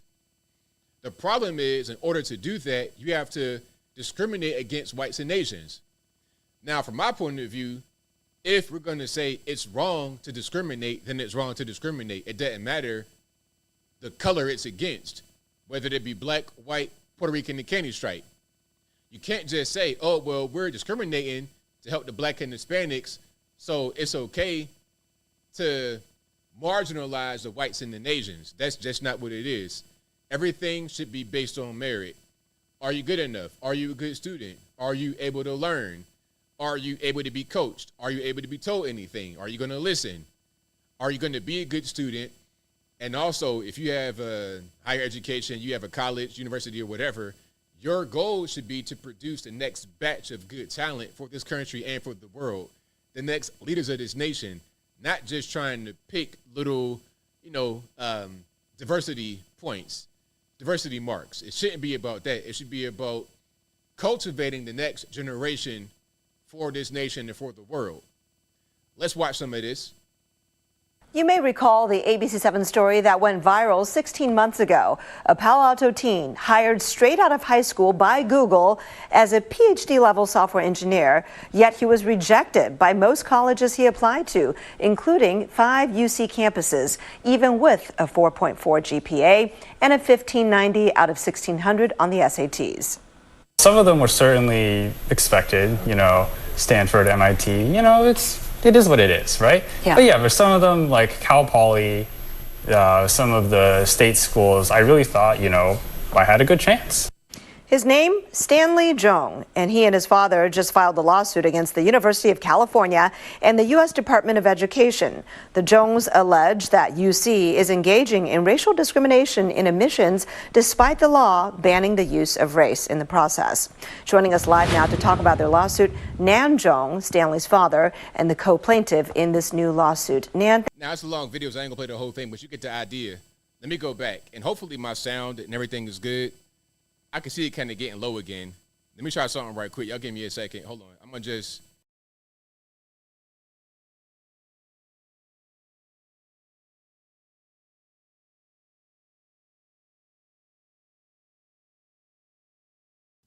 All right. I think I did something right there. Okay, I think I see the problem. It might be my XLR cord. Because I think the sound has definitely gone up. I could see it right there. That's what happened. It's the XLR. So I'm gonna get a new one of these. Yeah, these XLRs, man, some of them, they fail. That might be the fail point right there. Because even with replacing the mic, I still had to unhook the XLR. So just doing that, I think might have fixed it. So we'll see. We shall see. Is it better? Louder now, 100%. There we go. Okay, so it might happen again. What I'm going to do is order Guitar Center. I might have to go to Guitar Center. But they don't really have, I don't know. I gotta petition Guitar Center to have better devices like that. Because some of their stuff is not really that good when it comes to connection. But they got good hardware. But just some of their cords and whatnot might not be on point. Yeah, the mic is okay. That's what I'm thinking now. So this mic will be okay, but I would install it right now, but it'll take a little bit of time to install. Probably about a minute. All right. So yeah, shout out to you guys. Let's keep on going here. But at the end of the day, back to the whole thing about discrimination. It doesn't work. Trying to discriminate against some people in the name of helping others, it doesn't work. You're not going to get. All you're going to end up doing is just lowering the bar for. You're going to not lower the bar. How can I say this? You're going to just lower the overall output in general from the country if you're not allowing the best students in to cultivate them to the best of their ability. Yeah, it says Sweetwater. I taught on Sweetwater before. Sweetwater, B&H. I know all them spots. I'll check on Sweetwater to see what they got. Okay. Here's J.B. Pritzker, the governor of Illinois. I do not invoke the specter of Nazis lightly, but I know the history intimately and have spent more time than probably anyone in this room with people who survived the Holocaust. Here's what I've learned. The root that tears apart your house's foundation begins as a seed of distrust and hate and blame. The seed that grew into a dictatorship in Europe a lifetime ago didn't arrive overnight. It started with everyday Germans mad about inflation and looking for someone to blame. I'm watching with a foreboding dread what is happening in our country right now.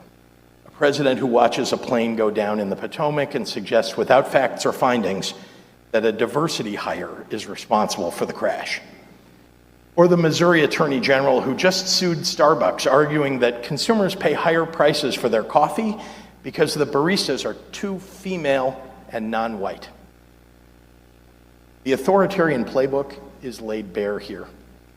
They point to a group of people who don't look like you and tell you to blame them for your problems. I just have one question. What comes next?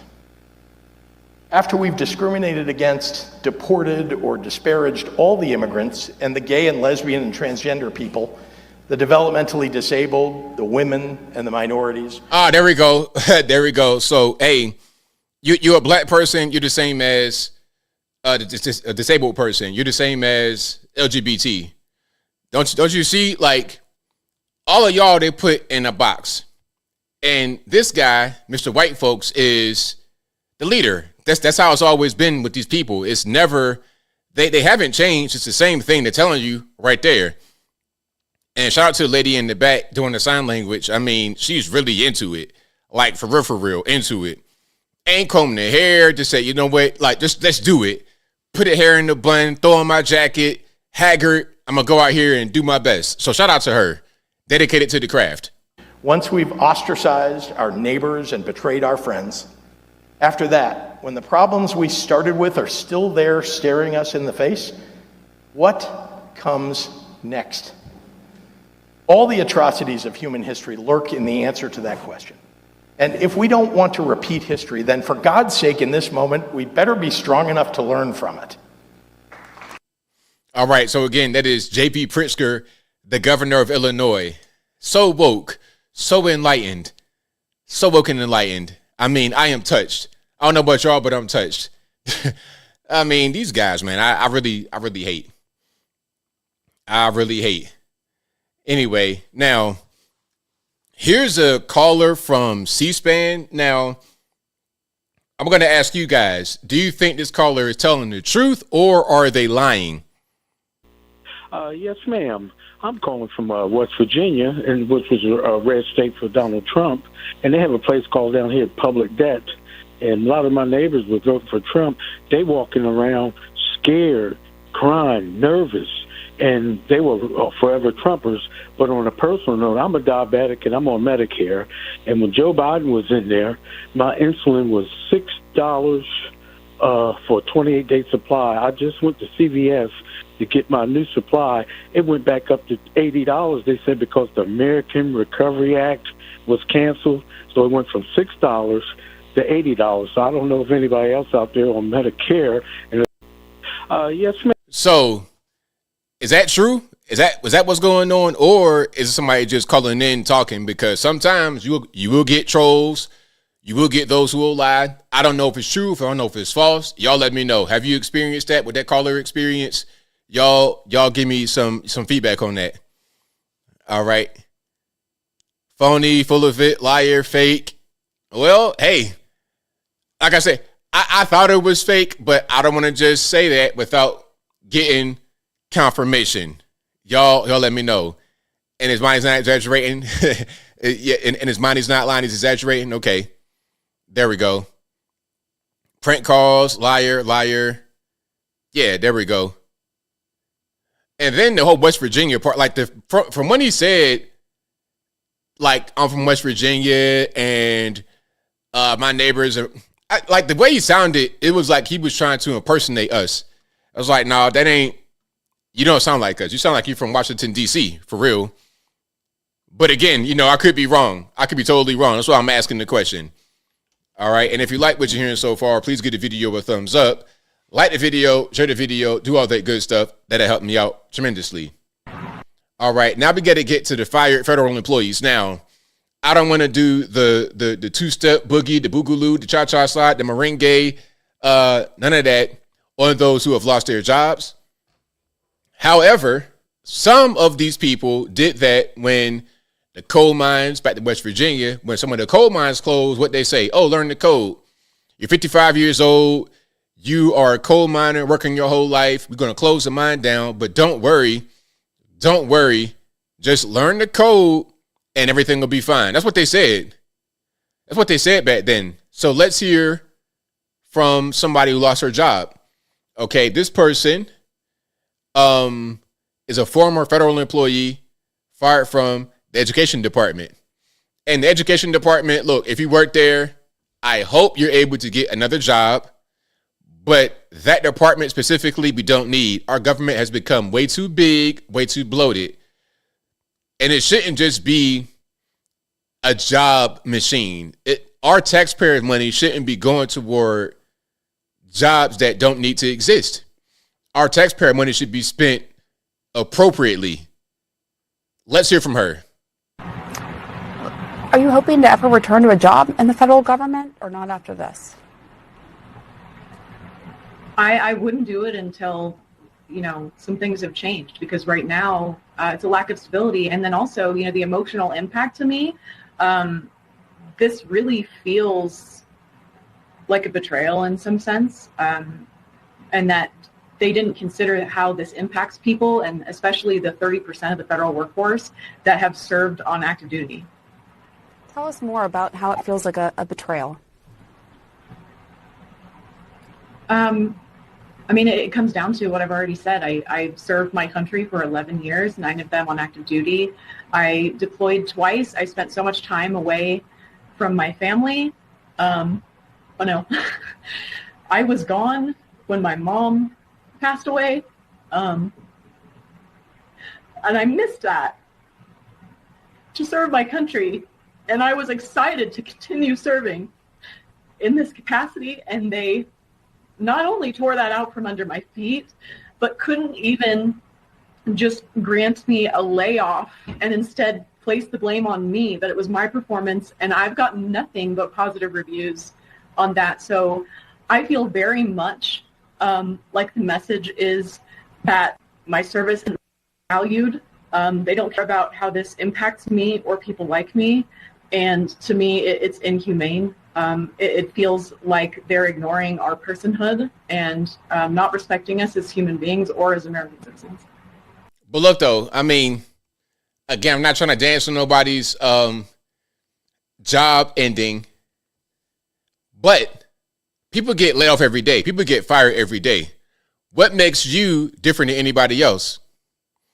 What makes you different from all of us? A lot of us, I would say pretty much we've all been fired. We've all lost jobs. We've all had things happen. So, I mean, I understand you lost your job and I get it, but why are we doing interviews on TV with people who have lost their job in the federal government because of what Trump has done, but cutting the force a little bit, cutting the jobs down, reducing the size of the government?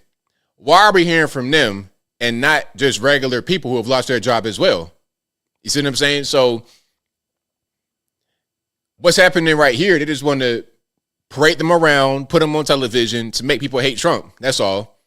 That's all that it is. Really? Now, speaking about those that are paraded around to hate, to spread hate, Jasmine Crockett. Jasmine Crockett, listen, Jasmine Crockett, if you can hear the sound of my voice, I say this, I'm not trying to necessarily joke, but I'm going to do that anyway. That's just my personality. I'm going to always joke and play and laugh and things of this nature. That's just who I am. So don't take it personal what I'm about to say. When you are on television, in front of a camera or anything like that, I need you to kind of tighten it up. You're wearing a black hoodie with stuff on it, with words. Your wig is crazy. I mean, good Lord. What is this on top of your... Listen, Jasmine, we got money now, okay? We got money now. We could do better than this wig. This is Party City at best. This is Amazon.com at best. This is Fashion Nova. If they got wigs, you got one of them on right now. It is like you just put on the hat. You put on the hat on top of your head and just say, yeah, I'm going to come to Breakfast Club just like this right here. Okay, that's what's going on.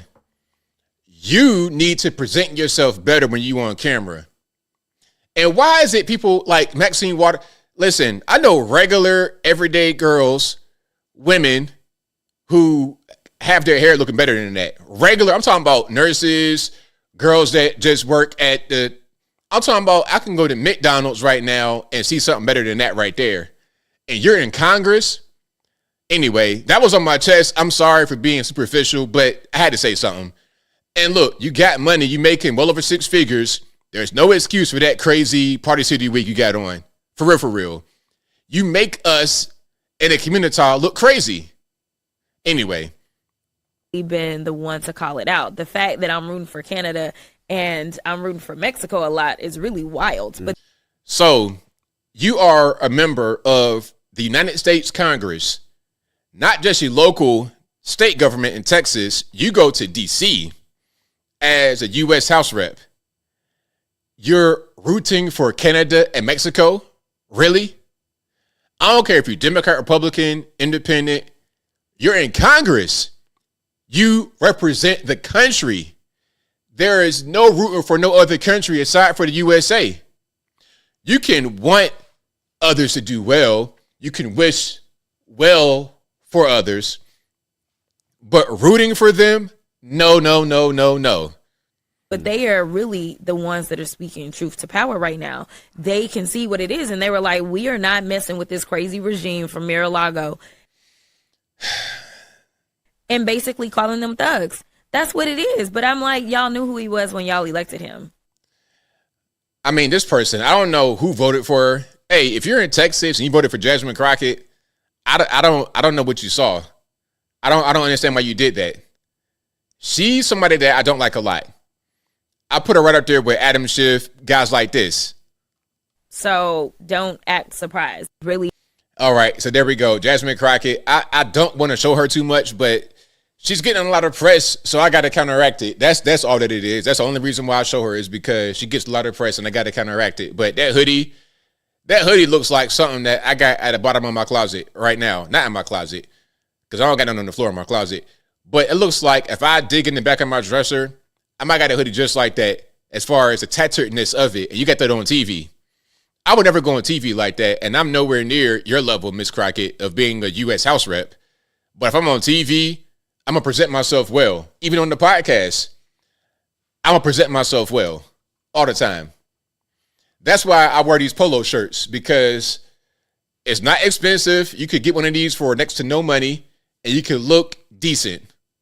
You don't got to have on a suit all the time, but look better than what you look with that crazy wig and the hoodie. All right. Now, one more time with her and another crazy wig. It's like, rather than buying, like, buy one, get 5 free of these wigs, get 1 or 2 good wigs and wear that. And you be good money. But here she is talking about the alleged or proposed or floated idea of Americans getting $5,000 from DOGE savings. Now, I did a video about that. I don't really see that happening, to be totally honest. I don't really see it happening. I wish that it would happen, but I'm not quite sure that I see it happen. But here she is talking about $5,000. What's it going to do for you? I mean, you might lost your job. What's it going to do for you? President Trump says he likes the idea of giving some of the savings from DOGE back to Americans as kind of a dividend. Would you support that? Listen, he's just telling a lie. He's not the one that had anything to do with the $1,200 refunds that people had during the midst of COVID that was done by a Democratic House and Democratic Senate. A lie, because Trump was a president when the checks came out. Like, I still got mine in here. Hold on. I still got mine in here if I can find it. But I still got it in here. And it literally says Donald J. Trump on it. All right. That's what it says on the front of the check. So why would you lie about that? Why make that up? Anyway, if I can find it, I'll show you guys on the stream. Let's keep on going here. Right now, what they're going to do is say, hey, we want to give you a refund, but Congress won't let us, because they already know that there's just no money for that. The only reason that those refunds came before was because we were living in different times. This was a time in which hopefully we won't ever go through again. We had a once in a lifetime pandemic. The bad part is that I don't know if it's once in a lifetime, because we know that Ebola, unfortunately, was detected right here in New York here recently. And if we continue down this road of getting rid of scientists or deciding that we don't want to rely on experts as it relates to what they're telling us to do, or we don't want to deal with vaccines and medicine in this. Experts, that's the same experts that said social distancing, 6 foot apart, get the COVID vaccine. It'll help you out a lot. It'll really give you myocarditis. You might mess around and die when you're 18 years old. Now, I found the check.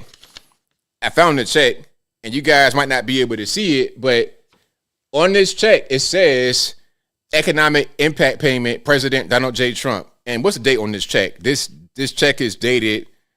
Is there a date on it? 5/1/2020? Yeah. This was back then.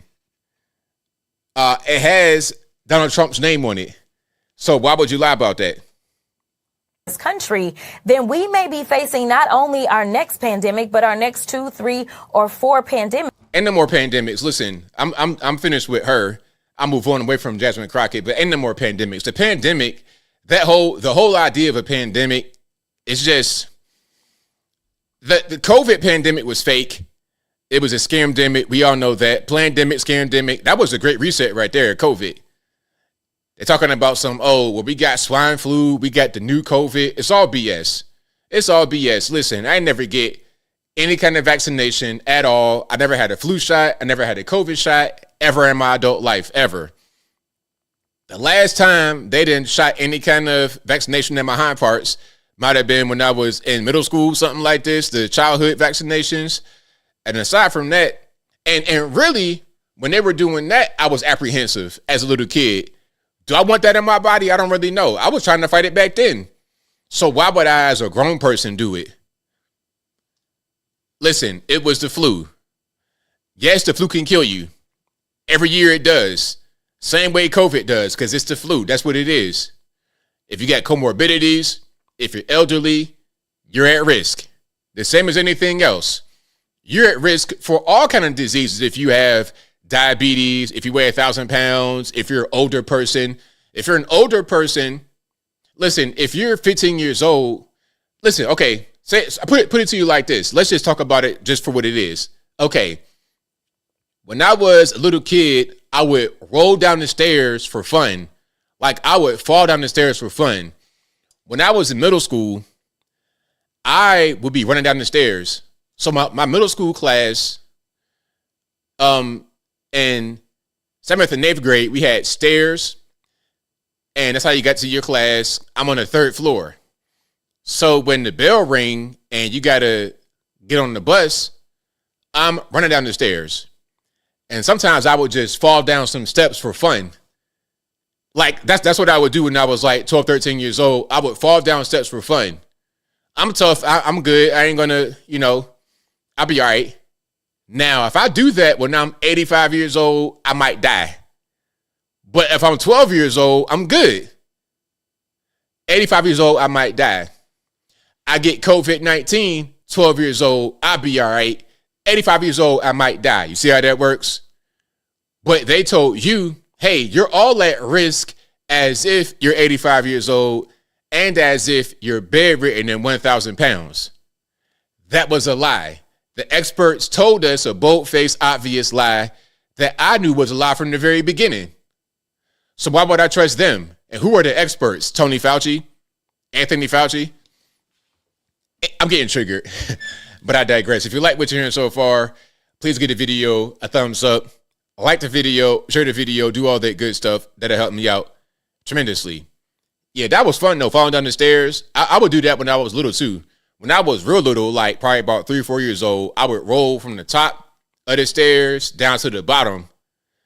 Like we had, we were in this apartment that had a straight shot from the door to outside, I think. And when it's time to go, I'm going to roll like a burrito down the stairs. It was fun. Anyway, let's keep on moving here. Where are we going to go next? What we're hearing from the migrants themselves, as well as from the operators of these shelters, is that entire families are tired of waiting for going back to the status quo before Trump of asylum seekers being admitted at the border, have just picked up and gone home.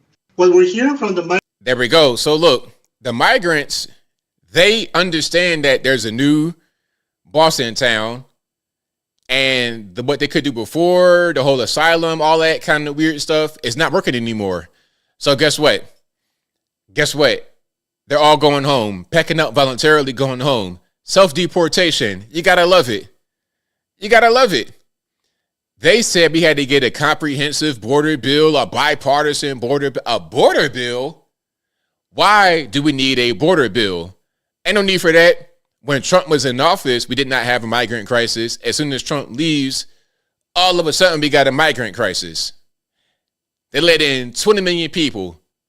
They broke the border and tried to hold it hostage. I'm glad that if Trump did what they say he did, I'm glad he was able to call everybody, but like, yo, don't sign that.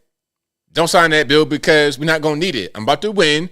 And when I get in there, we're going to get the border back secure. And he did exactly that with no bipartisan border bill required. Funny how that works. Hey, Ms. Crockett, did the same experts say we had to get a bipartisan border bill to close the border? And if we didn't, we would continue to get inundated with migrants? Did they say that? Oh, okay, cool. All right. Now, here we have Trump had deported 177 illegals from Guantanamo right back to Venezuela, including 80 who were linked to the Transgender gang, the gang that's taken over a lot of places in this country. They took over some apartments in Aurora, Colorado. They're out there in Chicago. They're in New York City. They're everywhere. Also, those NFL players who were getting targeted with home invasions and burglaries, that gang came from Chile, and they had been coming here all throughout Biden administration. They had been coming for the entire 4 years of Biden. Now we got the border under control. Maybe there'll be a little bit, a teeny bit less crime. But here's the migrant deportation from Guantanamo to Venezuela. So this caption says, U.S. officials say 177 deported Venezuelan migrants have arrived home from Guantanamo Bay.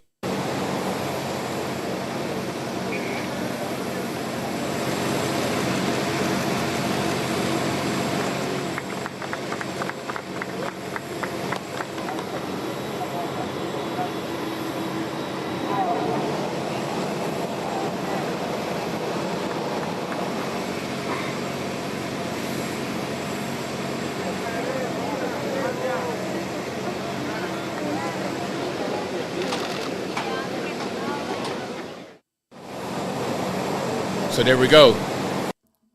I'm glad we got the deportations rocking. And the main thing, like Trump said, we got to focus on the criminal migrants. I mean, we focus on deportations in general, but the criminal migrants, yeah, get them on out of here. I don't think anybody who is being serious is going to be against deporting the criminal migrants. All right. Now, this shows when Coast Guard intercepted a boat carrying 20 illegal aliens off the coast of San Diego. Now, it was reportedly 17 men and 3 women who claimed to be Mexican and Chinese nationals. Because as you guys know, as I've said before, the Chinese are the number 2 illegal alien group behind Mexicans. The Chinese, they are coming over here in droves. And they got straight up plans on TikTok about how to go through Panama, through the Darien, and all the kind of, they got step-by-step instructions on what to do. They got hotels for the Chinese down there in Panama, just for them and nobody else. They got a whole network, a whole underground railroad, if you will, for the Chinese migrants to get into the country illegally. Let's watch this.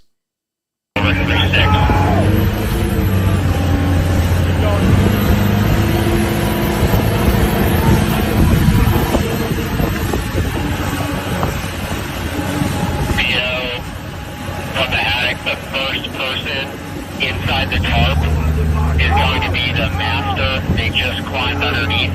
Now, I've seen these kind of things before. I saw them before intercept a drug submarine. They'll say something like, Alto su boca ahora. Stop your boat now. It's going to be the first person in front of the helm is the master.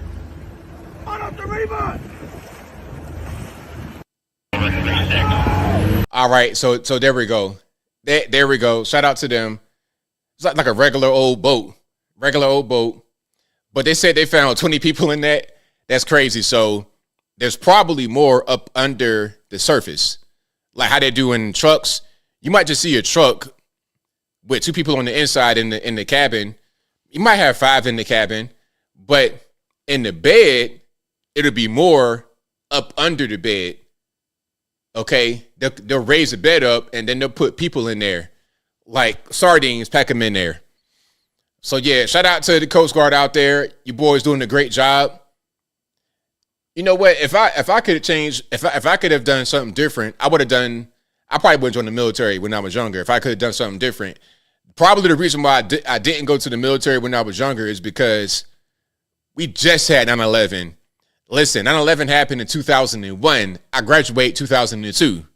I knew guys who went to the military who went straight to overseas right when the war happened. Straight to the overseas. Okay. So, yeah, I'm good on that. I am good on that. If not for that, I probably wouldn't have been in the military for sure. All right, let's keep on going here. The number of border crossings have dropped so much under Trump that federal agents now outnumber illegal crossers. The El Paso sector, which saw a peak of 1,800 encounters per day back in 2023, now sees fewer than 100. Across the entire southern border, the number has dropped to an average of just 359 illegal migrants a day. Compare that to the 2024 average of nearly 3,000. The number of... So look, these numbers right here, the proof is in the pudding. The proof is in the pudding.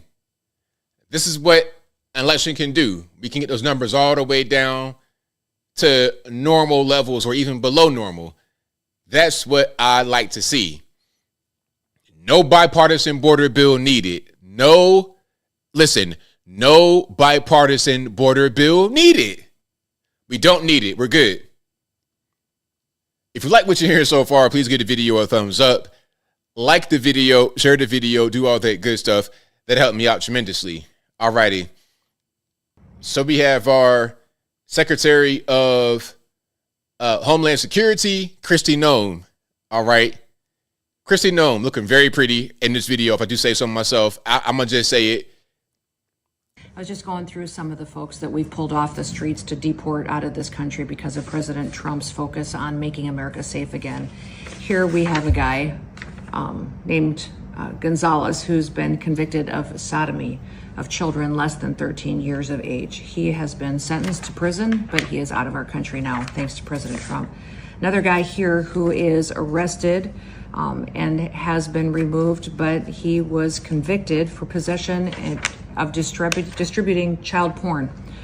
So this guy was distributing that throughout the country, illegal alien, gone from our country now. Here we have a Chinese national convicted of murder, now is gone, a citizen of China that came here and was convicted of killing people in this country that are gone thanks to President Trump. Thank you to all the brave men and women that are out there deporting these illegal criminals. They get up every day to do it and are making our communities safer. Right on. Absolutely. So again, shout out to Kristi Noem, our Secretary of Homeland Security. All right. Great news. We're getting some really bad people out of here. Get them up out of here. All right. Now, there's so much more I want to get into, but I have such a small amount of time. I'm going to get to a few more things. Shout out to you guys for being patient throughout my microphone problems and whatnot. All right. Let's get to this one. Oh, this is a good one. This is kind of a real estate one, but you'll see why I'm showing it in a minute. But let's watch. Then it'll make sense toward the end. So if you can't see the caption, it says 72,000, not 7,200. 72,000, 72,000 square foot castle in the Ozark Mountains. So these are pictures from a new RP to the headphone users.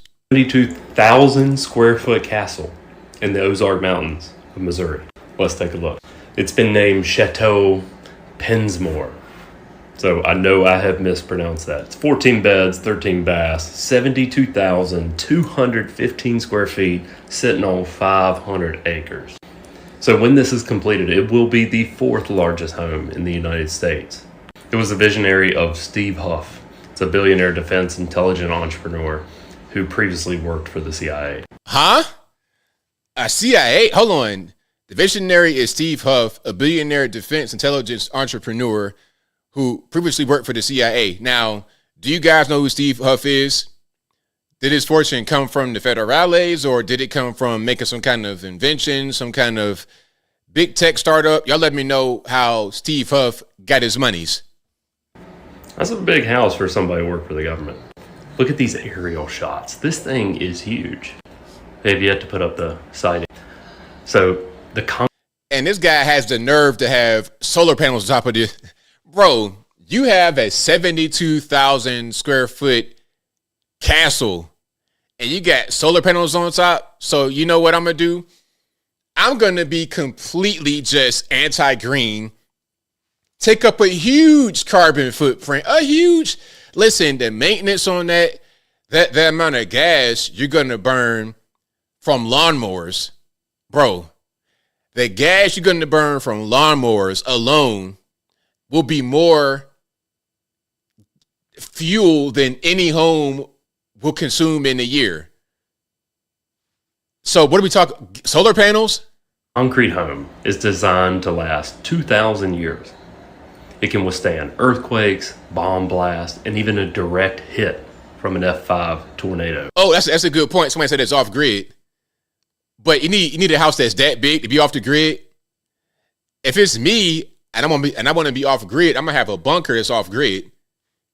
You know, if we got like some really serious things happening, I want to be underground, not above ground in the big obvious mansion. Which could happen in Missouri. More than a residence, it serves as a research hub for energy efficient and disaster resistant technology. And then his family foundation, gosh, I can't speak, will also be based there. Here's another image of it. Here's a drone shot of it. I think it's big. I mean, look, I get the whole thing about being energy, like being off the grid, or like for a disaster, but you're completely out in the open and obvious in something that's 72,000 square feet. I mean, come on. Yeah. Underground. If you got an underground bunker, then yeah, I'm all with it. But something like that, I don't understand. But yeah. So how did this guy make all his money? That's what I want to know. Maybe he came up with some kind of invention, some kind of technology. Who knows? Now, speaking about buildings, big buildings, Trump is selling the Nancy Pelosi federal building in San Francisco. White House is looking to sell the Nancy Pelosi Federal Building on 7th Street and the century-old building at 50 United Nations Plaza. The Trump administration says it will save money by avoiding maintenance on the buildings, selling the properties, then leasing office space for federal workers. Former Congresswoman Jackie Spears says it's just about vengeance. It's another example of how he's coming after Democrats, he's coming after California, and it's all about payback. Hey, man, look, it is what it is. And shout out to the reporter right there, whoever she is. But yeah, man, look, it is what it is. Go ahead and sell that. But look, San Francisco, San Fran sucks anyway. California sucks. You guys who live there, you guys are beautiful. You guys are great. But California, the leadership sucks. Nancy Pelosi, her nephew, Gavin Newsom, all of the leadership, the bulldaggers in charge in these fire departments, they're bad. Leadership is really, really, really bad in the left coast. And San Francisco, open crack smoke, open just, you're looking like third world country at best. Actually, a third world country probably look better than that. I've seen third world countries, Africa, look better than San Francisco. Okay, you're talking about real, actual, for real poverty looks 1,000 times better than San Fran. All right. So, yeah. Shout out to the Nancy Pelosi building. Go ahead and sell that. Go ahead and sell that right now. Put that on Zillow. That's what I want to say. So, yeah, shout out to them. Shout out to Zillow. All right, let's keep on going here. If you like what you're hearing so far, please give the video a thumbs up. Like the video, share the video, do all that good stuff. That'll help me out tremendously. Now, the same thing that Maine was doing or is trying to do with the whole wanting to allow boys to compete with girls and men to compete with women in sports, the same thing is happening in Washington State. So Washington State's education superintendent, Chris Rickdow, has something to say about the whole situation. Check it out. We have a civil rights framework in this state. It includes trans youth. This is a biological question. It is quite simply inaccurate to say biologically that there are only boys and there are only girls. There's a continuum. There is a science to this. There are children who are born intersex. Listen, whenever somebody says trust the science or there's science to it, whenever somebody mentions science, just assume that whatever else they're going to say is going to be BS. Whenever someone says science, oh, well, the science says, the next thing they say is most likely going to be BS. And this is a pattern I've observed over the past few years. I've seen it. Whenever they say that, I already know what's going to happen next. There are children whose chromosomes and their hormones aren't consistent with their sex at birth. That's not a debate we're going to have today. I just want to remind you of our civil rights obligation. Our state laws make clear that students get to identify and participate in activities based on the gender in which they identify. We're going to uphold that law. We have a civil rights. It's weird when they talk about intersex. They'll mention that. They'll try to mention something that is a biological debate and combine it with an ideological debate. If you're intersex, then there could be a question, okay, where do you really fit? And what does that really mean to be intersex? Does it mean you don't have XY chromosomes? Let's just say you don't have XY chromosomes. Let's just say that. Okay. Well, why mention them with those who want to identify as having different chromosomes other than what they have? You see, that don't really match up. If it's scientific and biological and factual, let it be scientific, biological, and factual, rather than mixing that with something that is just how somebody feels or what they say they feel like. Male, female, you don't fit in either one, then I can't do nothing for you. It is what it is. Okay, that's just what that is.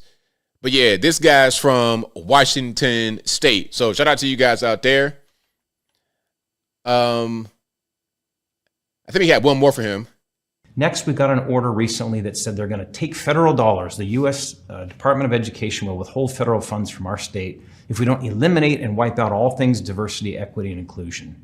Again, I don't know how these three powerful words that have long been the history of our teaching, our education system, our civil rights laws, the way we conduct ourselves, most of us, if you really look into the mirror, would say diversity is a good thing.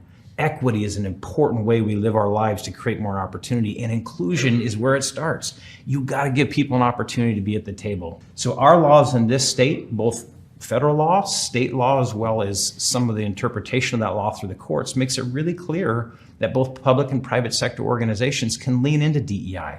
There are laws that protect folks from discriminatory hiring, and we will protect that as well and defend our laws in the state of Washington.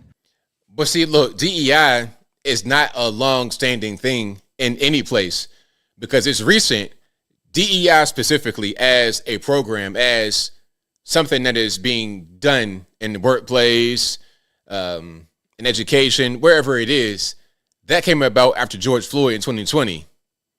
So you're just making stuff up. Like, at the end of the day, man, the people of this country voted against all that stuff.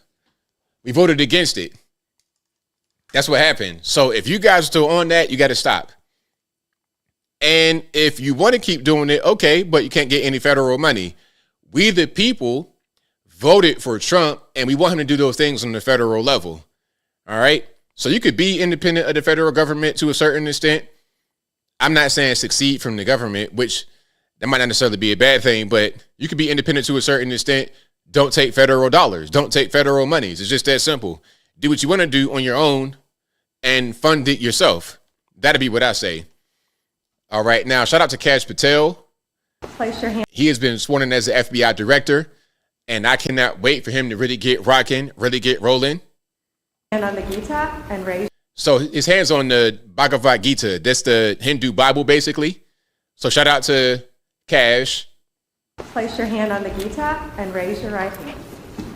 I do solemnly swear. I, Kashyap Pramod Patel, do solemnly swear that I will support and defend the Constitution of the United States. that I will support and defend the Constitution of the United States Against all enemies, foreign and domestic.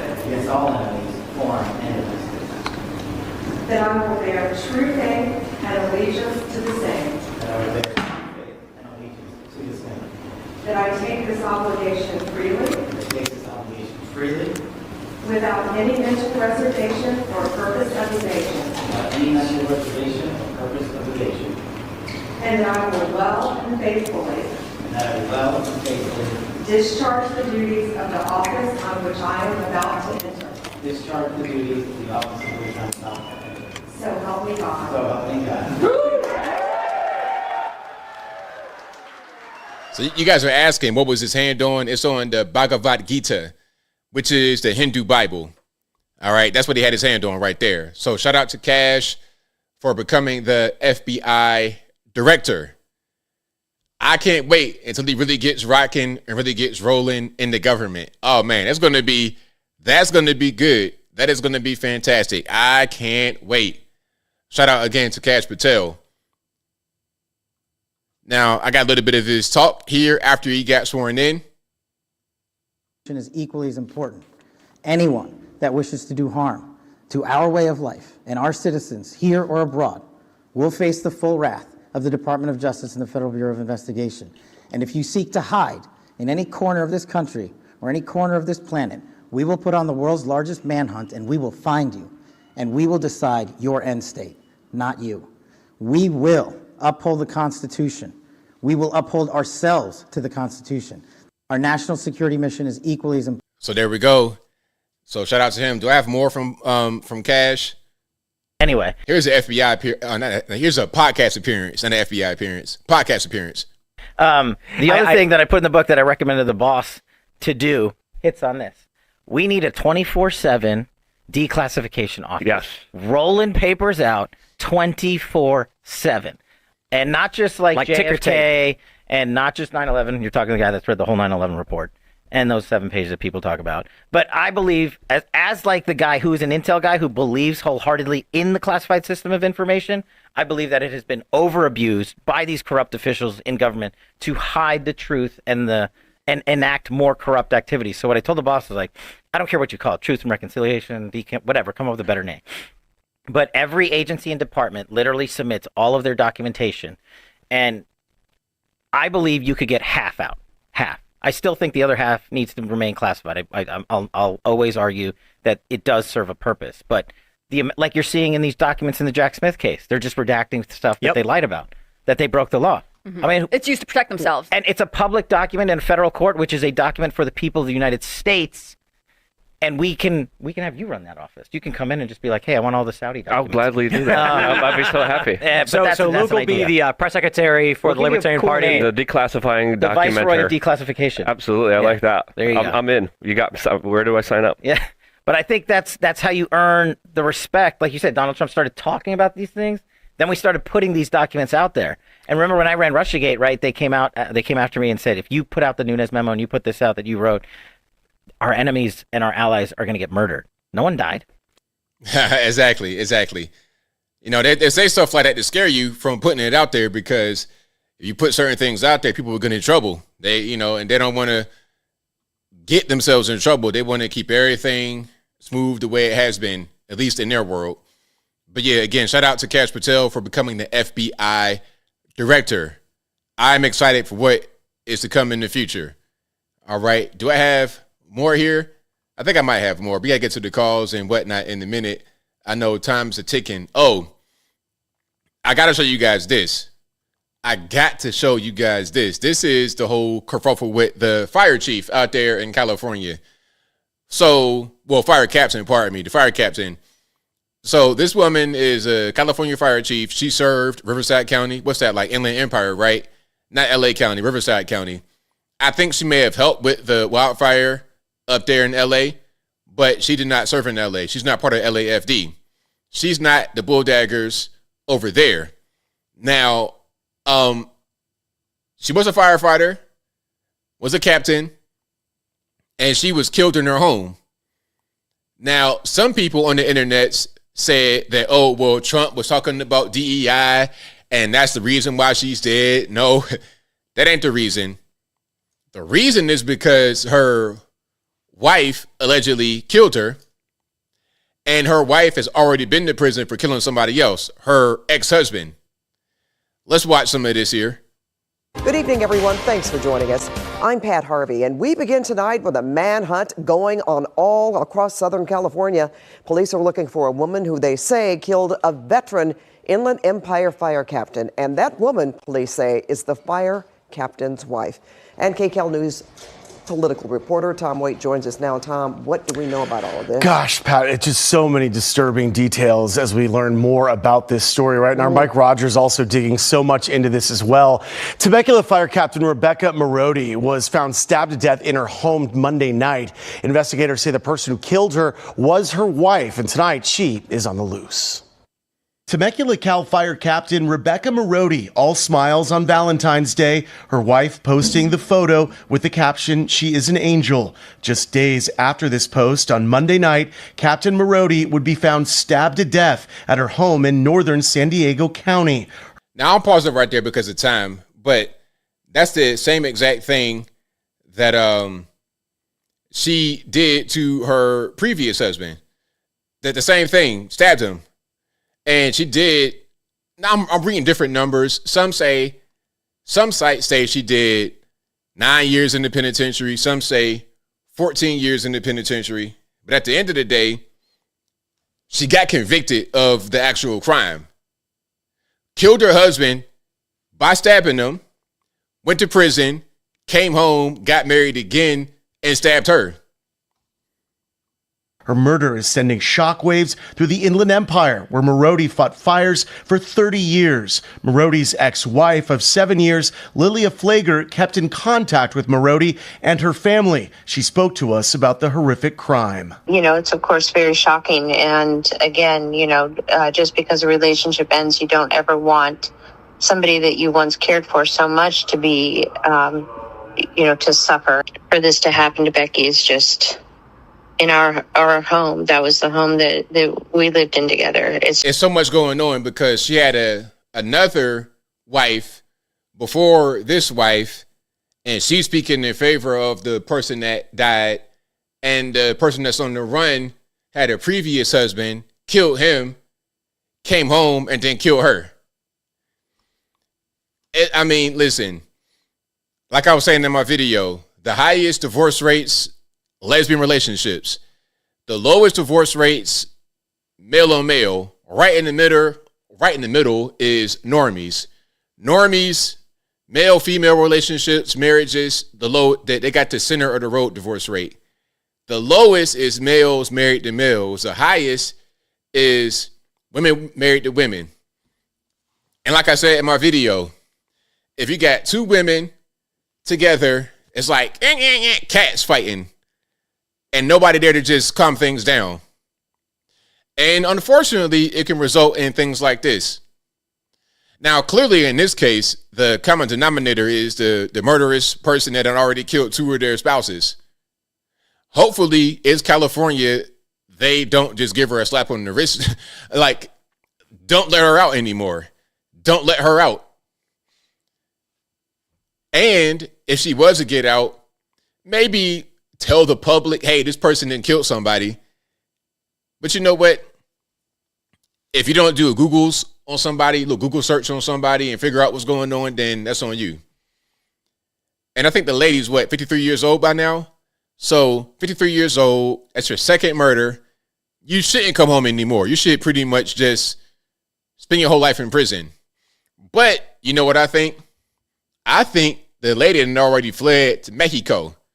Okay, she in Mexico, she not coming back no more. That's what I think is going on.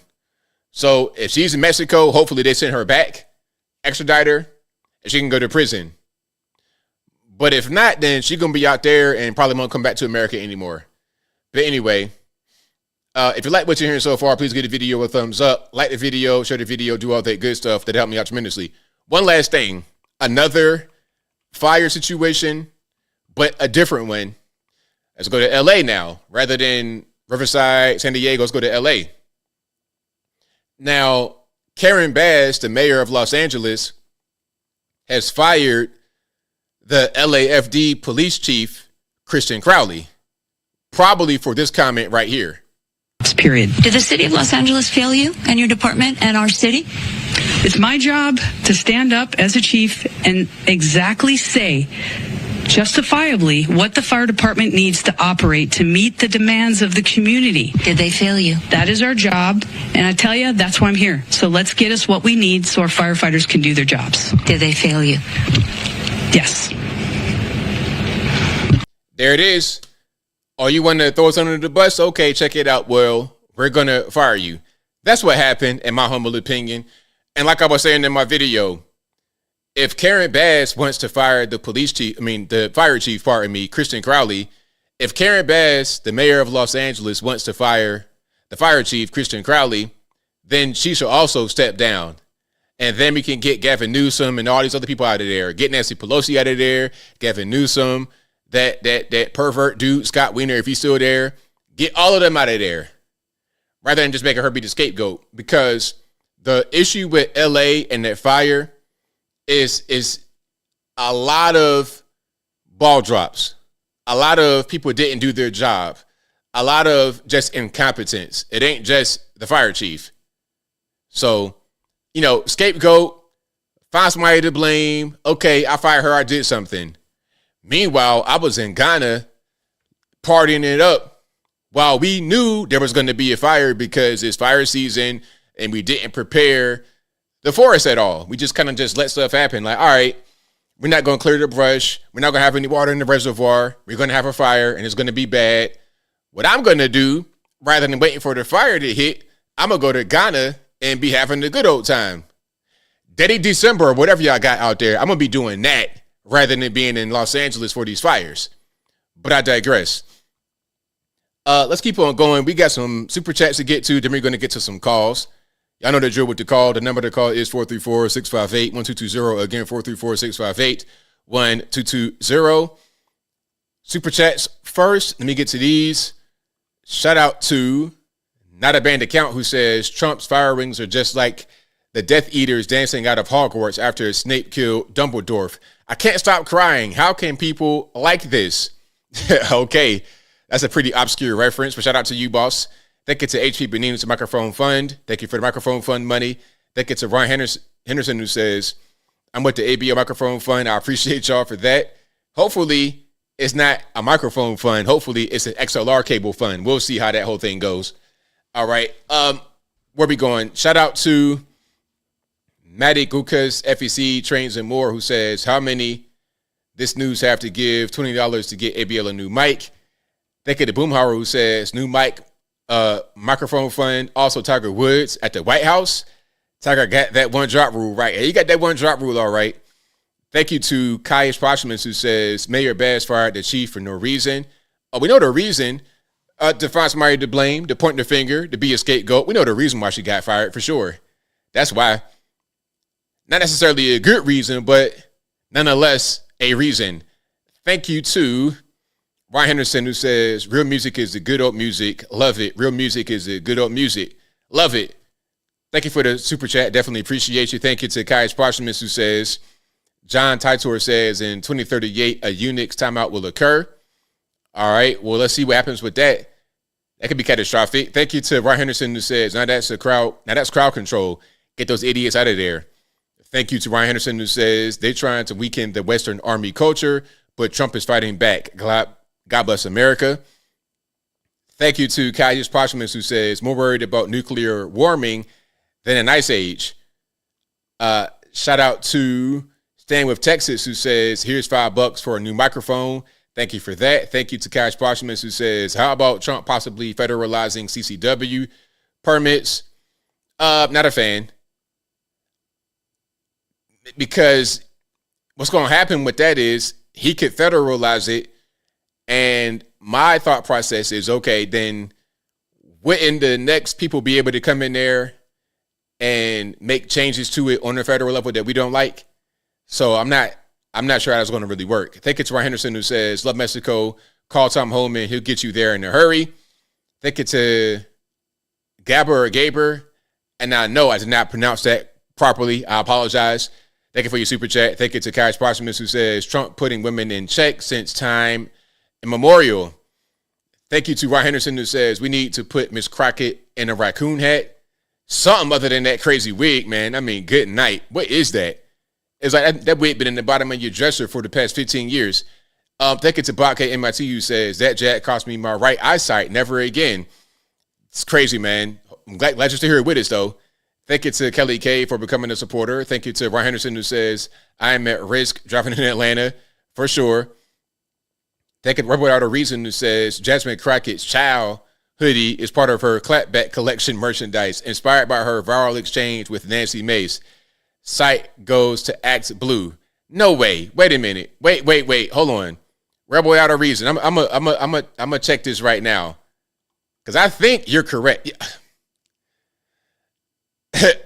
Why did you tell me this? Okay, you guys ready? You guys want to see Jasmine Crockett's merch? All right, hold on. Rebel Without a Reason. This is a clapback collection. Okay. Now, there we go. We got some nice models here. Okie dokie, nice and diverse. And these are the shirts.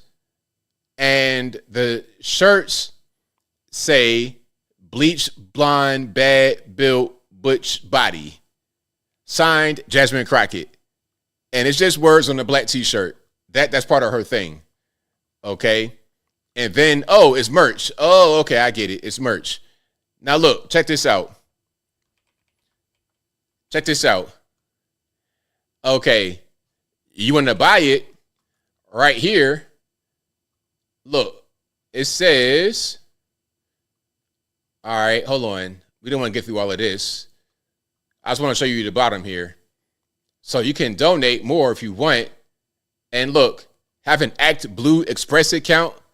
Sign up to give faster. And it'll benefit Jasmine Crockett. So it's going to Act Blue. When you go to the merch site and you buy anything, it goes to Act Blue. But we're not surprised, are we? We're not surprised. How much you willing to bet that this is made to look kind of amateurist, but it's done by the Democrats who always do this, the people that get all this money.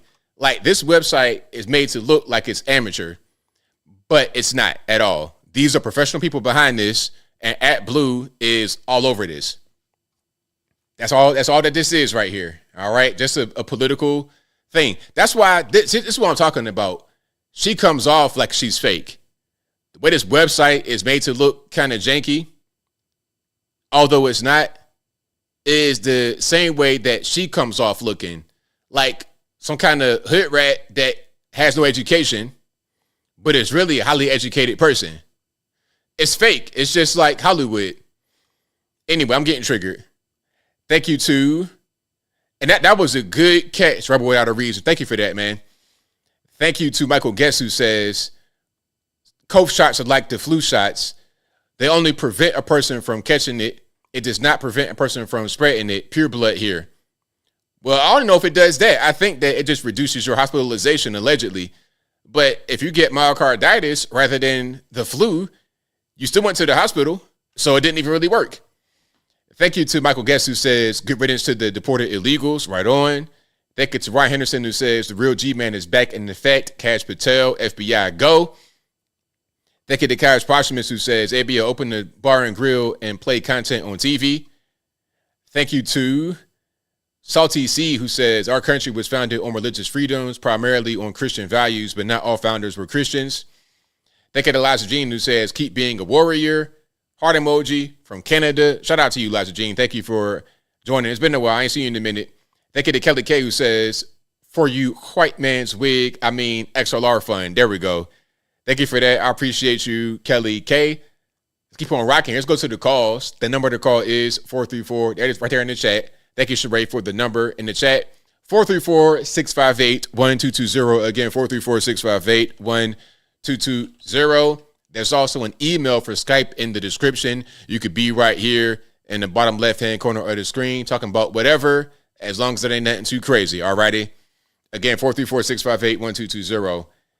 All right, let's go ahead and get things rocking and rolling. Let me get my sound together. All right, hold on. Boom, there we go. And 208, you're on the line. Who am I speaking to? ABL, thanks for taking the call. It's Tom. Excellent show tonight, my friend. Thank you for bringing up Jasmine Crockett.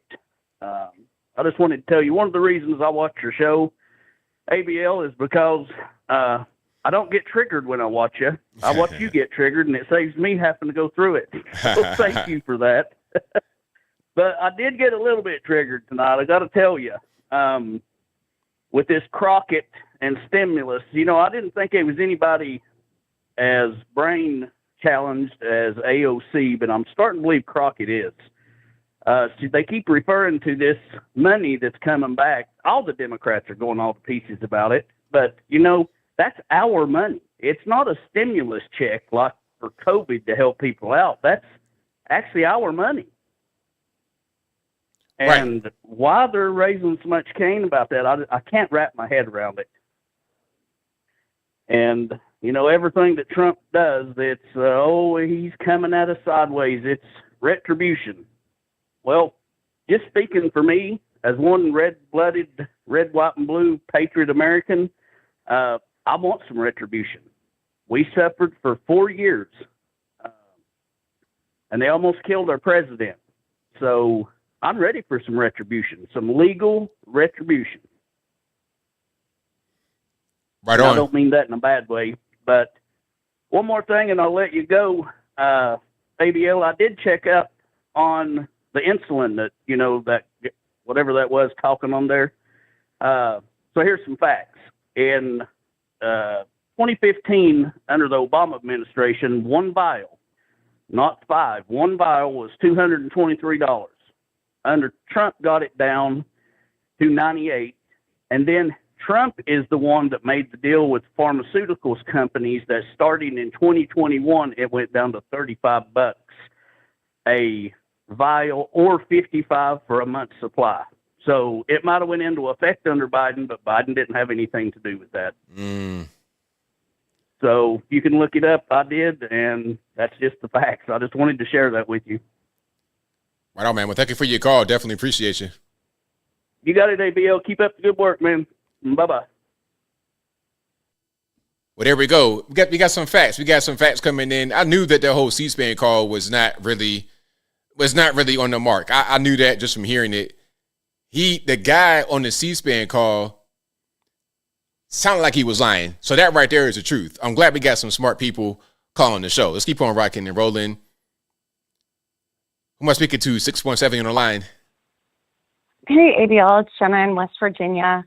I just wanted to touch upon some DOGE stuff real quick because as you were talking about Jasmine Crockett, it got me thinking about, I think you actually reported on it. I'm sorry, my dog is a mess. It got me thinking about it. I think you reported on it when Pelosi opened a liquor store in the Capitol. A liquor store? So they actually changed the site now. It used to be drinks.house.gov. As of I think it was November 2024, my local congressman was actually still reporting on it and saying yep, the sign's still here. And I went to the site and you could actually do it. You could order just bulk alcohol.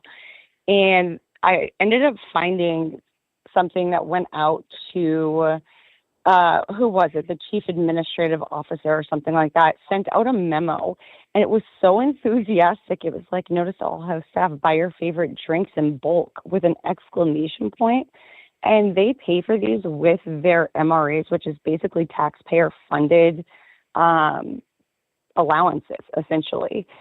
So quarterly, they have to submit them. And if you look at their quarterly submissions, it's $1 billion. And I get that a lot of that is their staff members or interns or whatever that might be, printing expenses. But the things these people are spending money on is wild. Did you know that we pay $120,000 a month for their Peloton memberships, which clearly aren't working very well? For real, that's crazy. I had no idea we were paying that much money for that. So I cannot wait for their heads to explode. But you can get a Peloton membership for free on the taxpayer's dime, but you can also go get Baskin Robbins ice cream cake too on the taxpayer's dime. It's wild. So wait until Elon gets to that, because their heads are going to explode when they have to buy food like normal people. Hilarious. But that's, I'm not surprised at all, because DC has been like that for a long time. We're talking about the richest place in this country. It's what do they have? What industry is there? The industry is taking the taxpayer money and living like multimillionaires. They have 7 different cafes. They go online and they order. And if you look at the printable menu for the week, it all says $0. It could be Chilean sea bass, $0, because they basically just bill it back to their MRA, which is the taxpayer's dollar. Unreal. It's wild, but yeah. Yeah, like Chilean sea bass. If I get Chilean sea bass, I'm is it my birthday? What is the special occasion? But they can just get that for free because we pay for it. That's crazy. Absolutely. I just wanted to give you a heads up on that, because I can't wait to see their heads explode when Elon takes their Pelotons away. Hilarious. All right. Have a good night. Thank you for the call. Yeah, that's out of this world. Chilean sea bass for free. Come on. Like me, if I get something like that, it's okay, what's somebody got a promotion? Somebody got married? What's going on? All right, let's keep on going. The phone lines are blowing up. Y'all please pardon me. All right, let's go to where we at here. Let's go. Excuse me. 805, you're on the line. Who am I speaking to? How you doing, bro? What's going on? Hey, I'm calling back again. I just called last week about give a shout out to the Chicago police officer, and I just wanted real quick, just I don't understand why Jasmine Crockett, the Texas representative, is acting the way she is. It's unfortunate that she's doing this month. She's acting out of pocket, but we both know, what she's doing. But it's just unfortunate, and I want everybody to really understand that, like you've mentioned in your videos, Donald Trump has been a figure in this community for a long time, much longer than she has been relevant. So I just want people to understand, don't listen to this noise, and, let's keep it pushing, and, everything's good. So that's all I got for you right now. I want someone else to close out, so I appreciate you always. Thanks for the call, man. Appreciate it. Already. All right. Shout out to the callers. Keep on rocking and rolling. The number to call, 434-658-1220. And let's go to, let's take it to 857.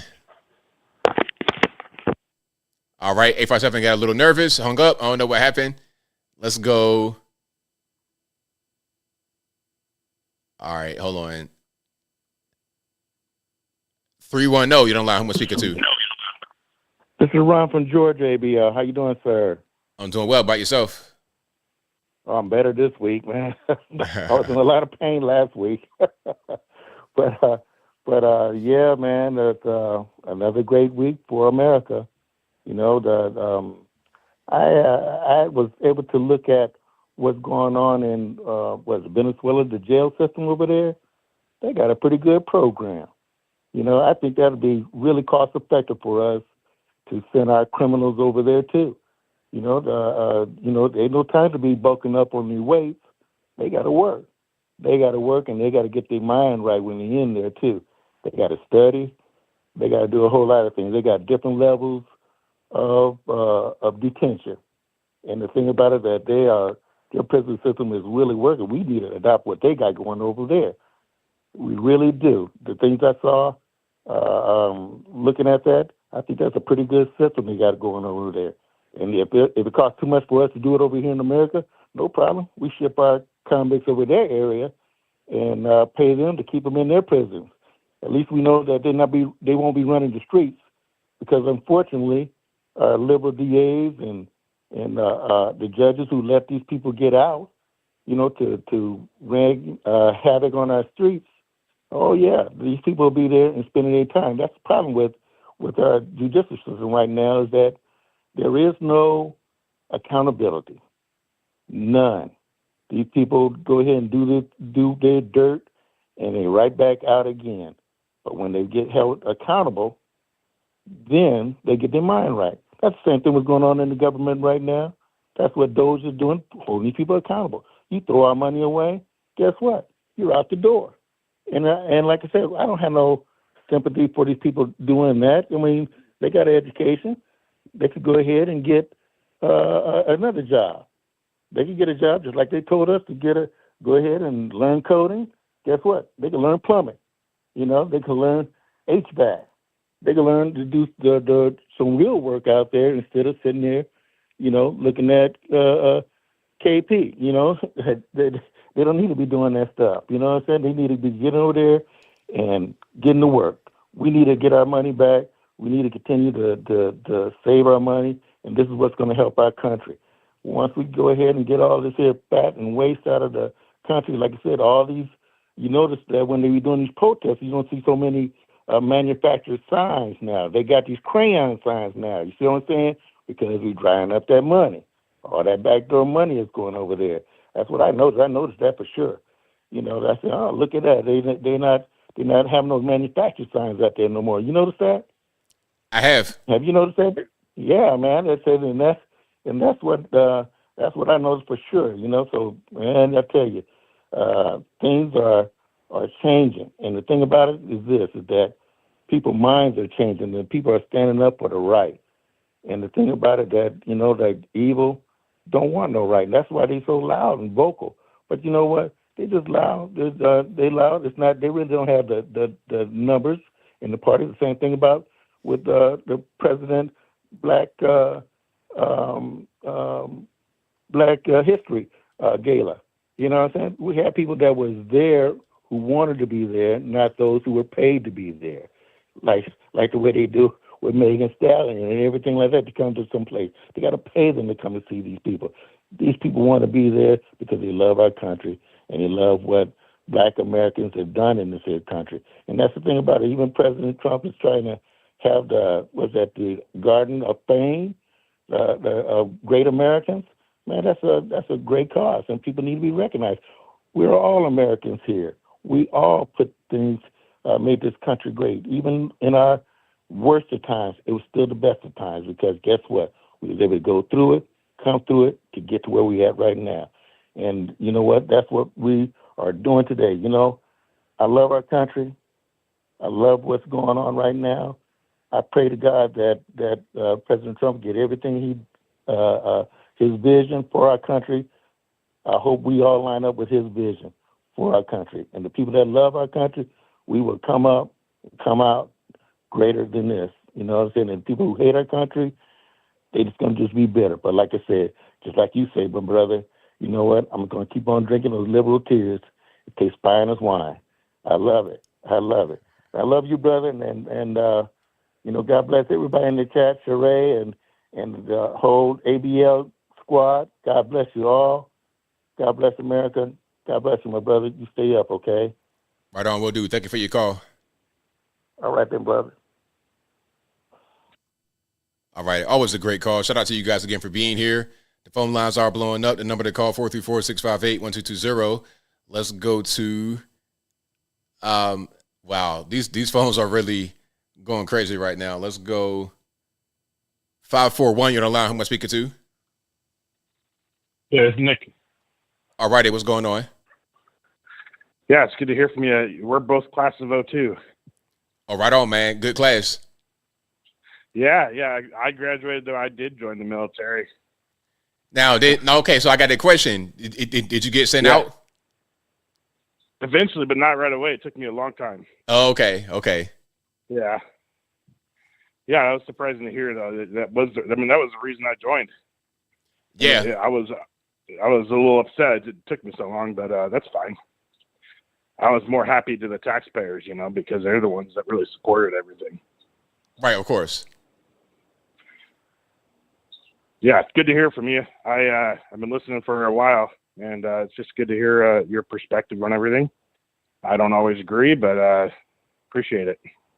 No problem, man. I'm glad that we can have you can still listen to me, although you might not agree with everything. So I'm glad that you're able to listen and like what you like, and the rest you could just leave it there, man. So thank you for calling. I appreciate you.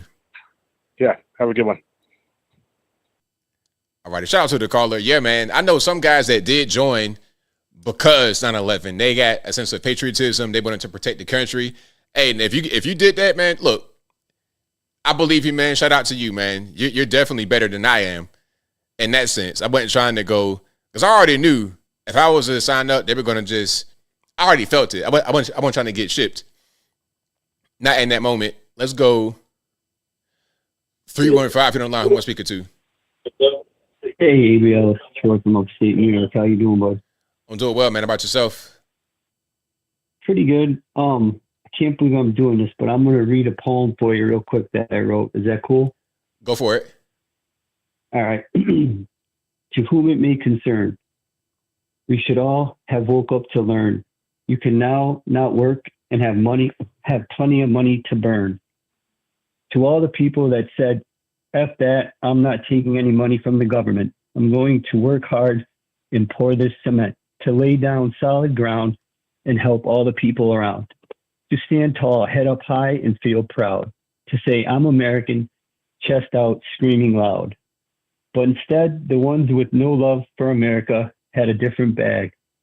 You know, the ones burning, spitting, crapping on our flag. They seemed to be the voice that was heard, only because the true voices were being censored.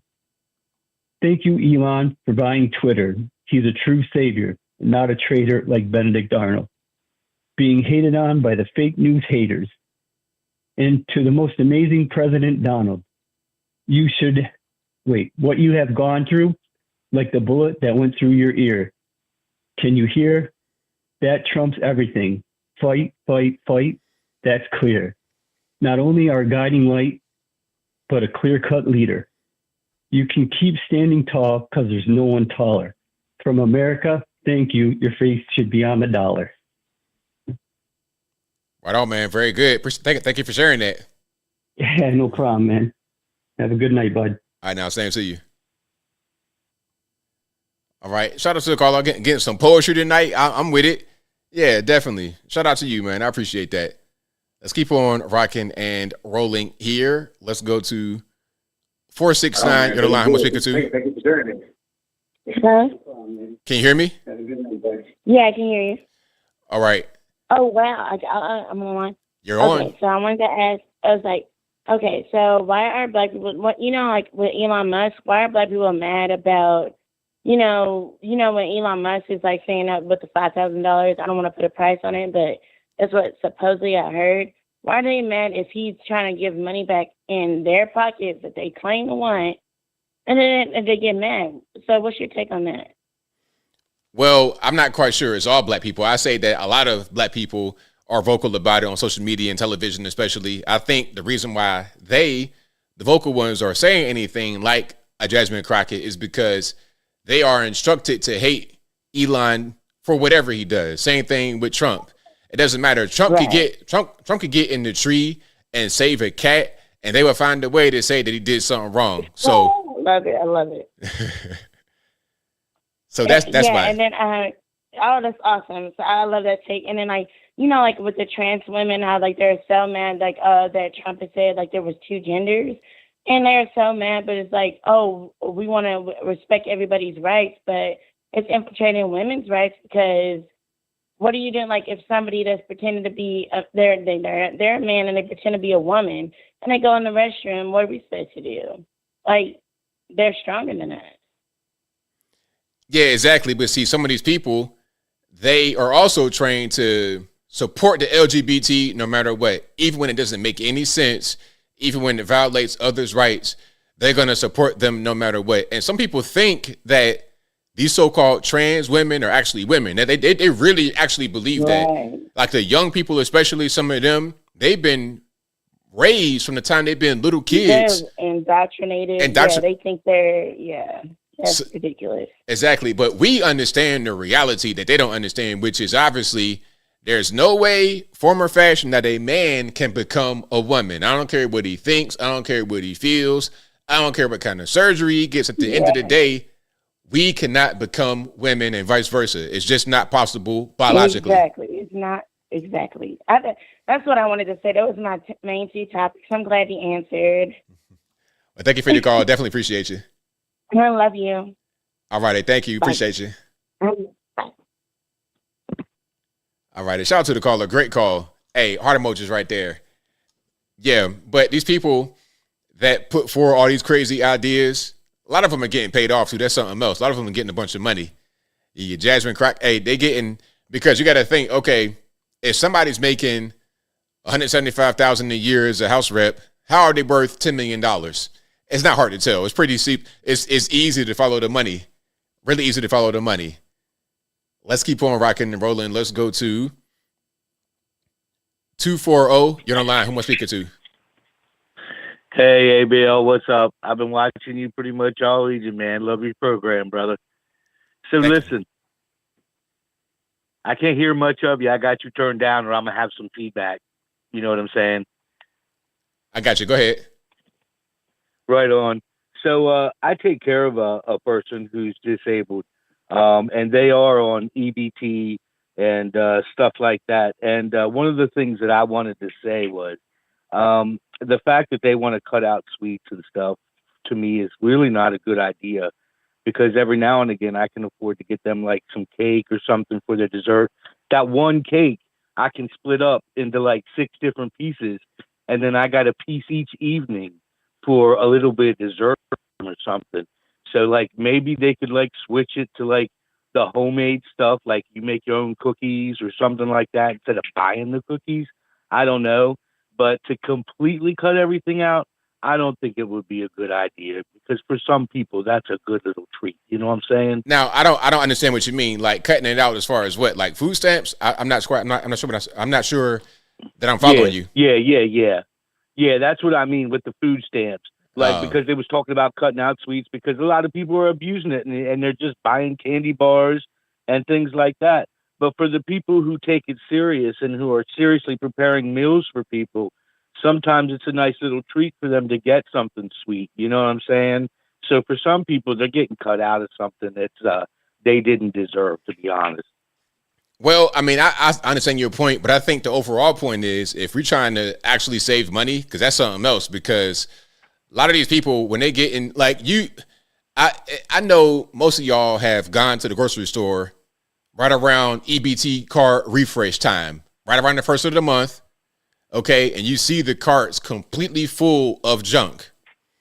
Yeah. So Yeah, brother. Yeah, and that right there is causing the problem with the healthcare industry. That's causing a lot of these diseases and ailments and illnesses and whatnot. And they said with COVID-19, people who died had comorbidities, obesity, and age. So if we can reduce the obesity by not subsidizing obesity through the food stamp program, then we're doing some good things. Now, I understand some might not be able to have their little sweet cake or whatever, but that's a sacrifice that I think is worth making when it comes to the federal money is going toward it. Now, if you want to go to the store and buy that on your own, then that's something else. If you want to go to a little food bank and they got little cookies and cakes and pies, then that's something else. But I think overall what's happening is the correct thing, although some may not like it.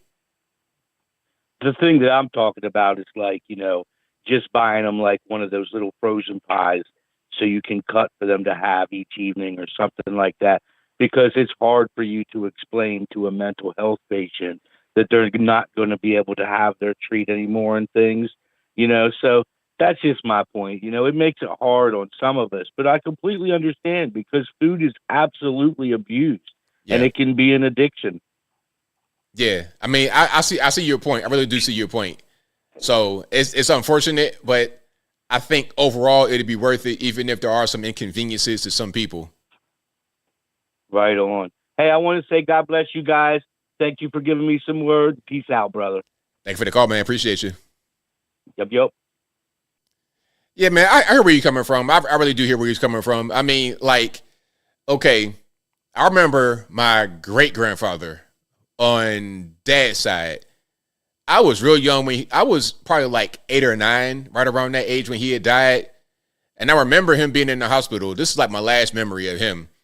He was in the hospital and he had been in there for a while. He'd be in the bed and we'd be around him talking to him or whatever. And under his bed, he would have this whole big thing of candy. I'm talking like a bushel of candy. He is clearly not supposed to have stuff like that. But what are you going to tell somebody that's like 80 something years old and about to die anyway? You understand what I'm saying? So I get it. I do understand. I totally understand. Let's keep rocking here. Let's go. 913, you're on the line. Who am I speaking to? Hi, this is Tammy. Let me set you up here. ABL? Yes, ma'am. Oh, hi. Yeah, I was just listening to the guy talk about the sweets, and that's not why I called in, but I just was going to make a quick comment about that. I found out I have Hashimoto's a few years ago, and I had to kind of go with sugar-free and all this stuff. There's so many things that you can eat that's not junk, sugar-free Jell-O, the sugar-free popsicles. There's all kinds of stuff that's not like sugar-oriented that you can actually give. So that was kind of a silly call. But anyway, hey, I was also going to say the insulin cap, that took effect on January 1 of 2021. He wrote the executive order July 24th of 2020. And so then they stole the election, or excuse me, whatever you want to call it. But yeah, it took effect on January 1st of 2021. And then Biden came out and announced that he had put that into action, which was so annoying. But I was going to say something about Jasmine Crockett. I think she gets her wigs from TikTok, I'm pretty sure. And I'm pretty sure those live feeds they have that you can buy wigs on. Even when Biden was in office, I rooted for America no matter what. I mean, no matter who is in office, you root for America. You don't root for Canada or root for Mexico just because you want to see the guy fail. I mean, we all live here. There's no place to run if this place fails. And so people like her, she's about as smart as, her wig looks, on her. But and then the government layoff thing that you were talking about earlier, and people getting on TV and boo-hooing and all that stuff. You know, my husband was laid off. They called him after 20 years of service, and they called him out of the blue and like 2 years ago and said, you know, we're doing away with your job, which we found out later they lied, and they had to hire 3 people to cover his job. But he made so much money. He was making more money than the people above him because he'd been there for so long. And that was why they eliminated his job. Of course, they made it sound like it was for another reason. If you wanted to fight him in court, which you probably wouldn't win because they have all their lawyers and everything, then you wouldn't get the severance pay. And so it happens everywhere. It doesn't just happen in government. Everyone gets you know, their job taken away under nefarious, you know, reasons, you know, and they can't even really retaliate successfully most of the time. So, I mean, deal with it. I mean, this is America, you know, and then I think that was, the last thing I was going to talk about was, not Devin Nunes. What is his, hang on 1 second.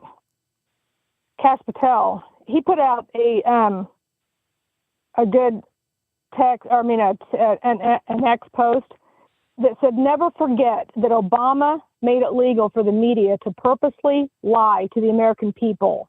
In 2012, which I think it was 2013, he signed H.R. 4310, which allowed propaganda to be used on U.S. citizens by its own government, essentially repealing the Smith-Mundt Act of 1948, which banned the use of domestic propaganda. And you can read more about that if you go to Grok on X and put that in, and you can search up and read all about it. I just pray to God that Trump and Kash, I'm sure they will, try to change that back, make the Congress change that back permanently, where they cannot legally just get on there and blatantly lie to the American people, that they're held accountable somehow. But Barack Obama did that right as he was leaving office. It was so annoying. So anyway, that's all I was going to say, and I've really enjoyed your show tonight, and I will talk to you later. Thank you for the call. Definitely appreciate you. Bye-bye. All right, great call. Shout out to the callers. Let's keep on rocking here. Let's go 780. You're on the line. Who am I speaking to? Hey, Anthony. You want a blast from the past from Liza Jean? Liza Jean, how are you? Hello, Anthony. First time I called was 2017. You just mentioned about your grandfather, and in his 80s, he had a big pack of candy under his bed. Yeah. And you don't, and what we've lost is respect from elders. This is the whole, like, everything is being hijacked. A week from today, my mother and I moved here. When I called you in 2017, it was to move to St. Catharines, close to my mom. A week from today, she turns 100. Wow. And she's in a Mennonite rest home. Are you ready for Canada to become the 51st state? I don't know, because we got to figure some things out. We got to figure out some things that's going on. I'm not quite sure I'm prepared for that. How about you? I'm trying not to curse. This is a GP program. I don't know what's happening. Like, Canada is like going down the tubes, and I used to call with a Canada report. It was bad, bad, bad. All I know is that right now, and I see Elon Musk with his, he's got his weed whacker, and Millie, from Argentina gave it to him. I feel like, who needs Netflix? Like, this is really playing out on the world stage. And I'm at a point now where I don't trust anybody. We are sliding into a future where our minds are about to be integrated, and who's the person who, and they're saying, oh, it's going to make people who can't walk.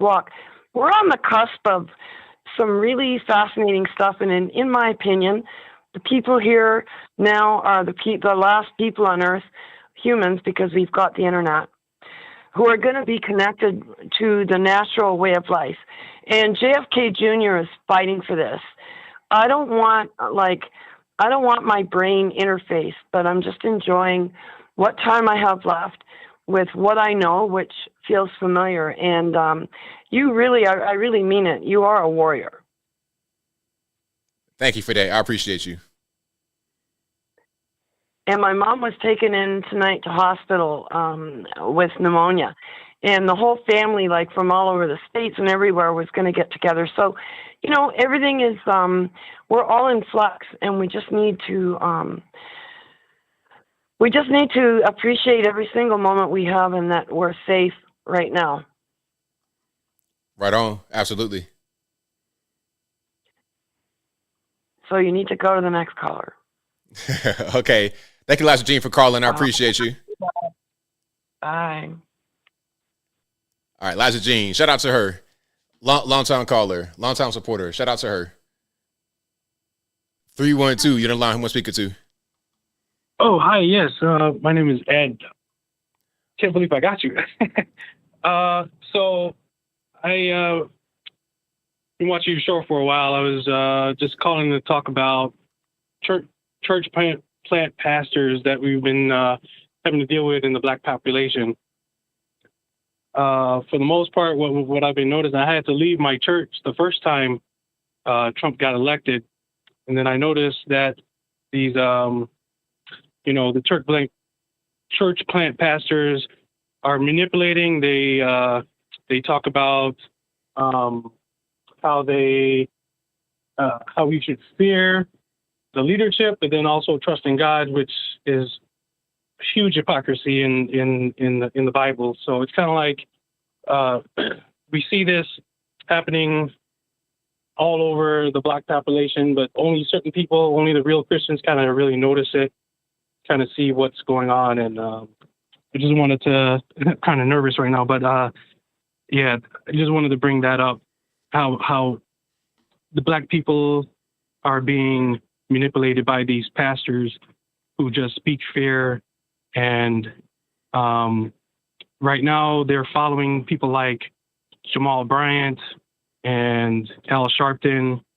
The church that I came from, they're now telling people, coming up next Friday, Al Sharpton is supposed to be doing another boycott, like a blackout, talking about we're not supposed to spend any money on Friday coming up. And then during Lent, which is a religious holiday, we're supposed to be, fasting.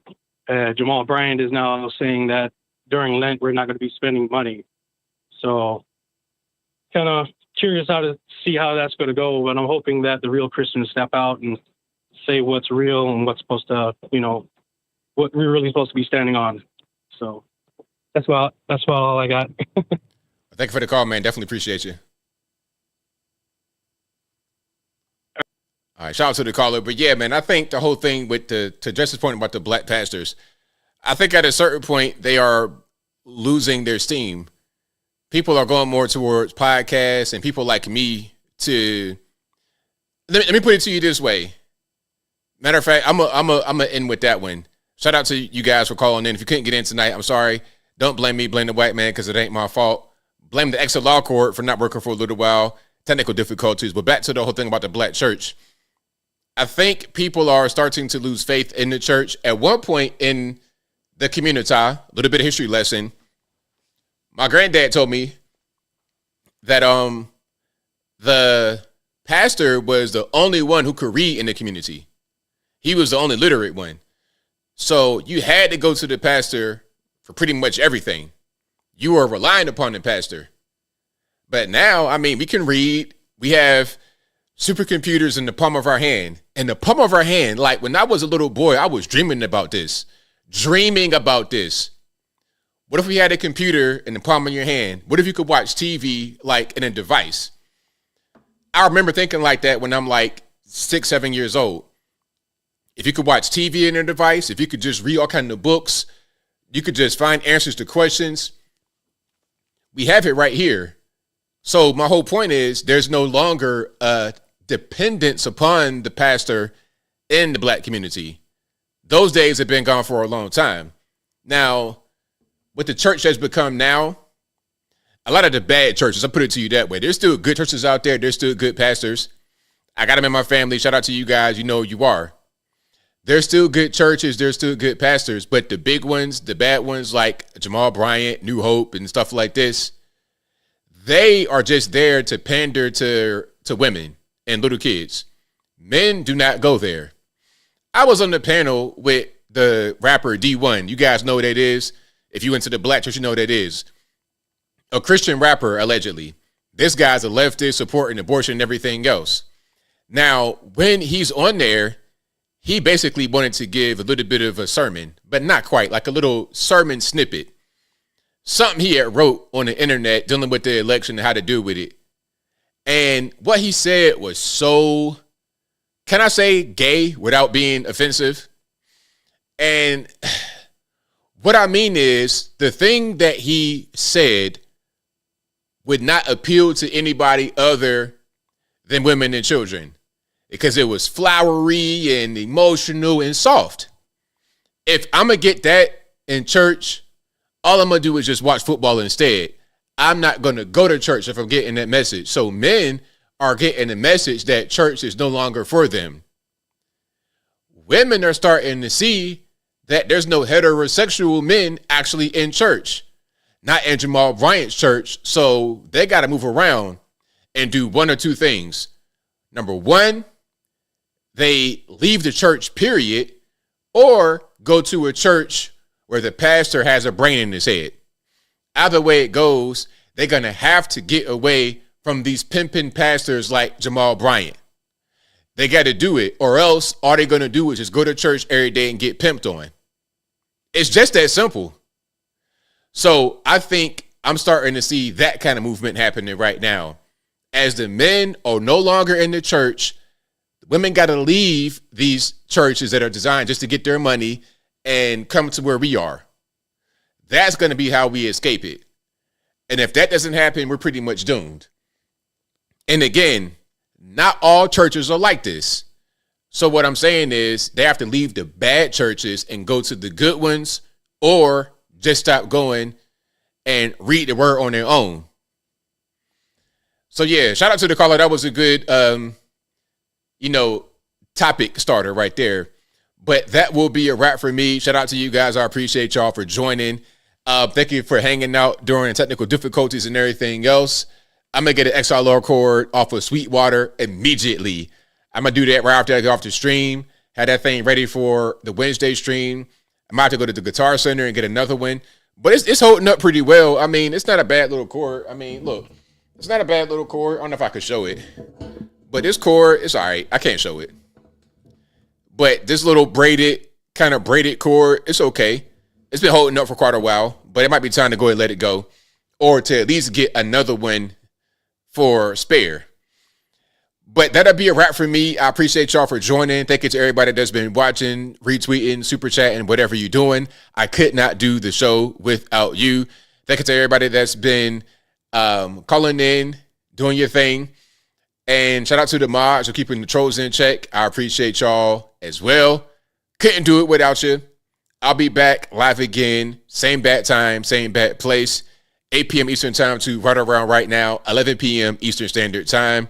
This might be on the streaming. I don't know. I might upload this one. I might not because it might be kind of corrupted.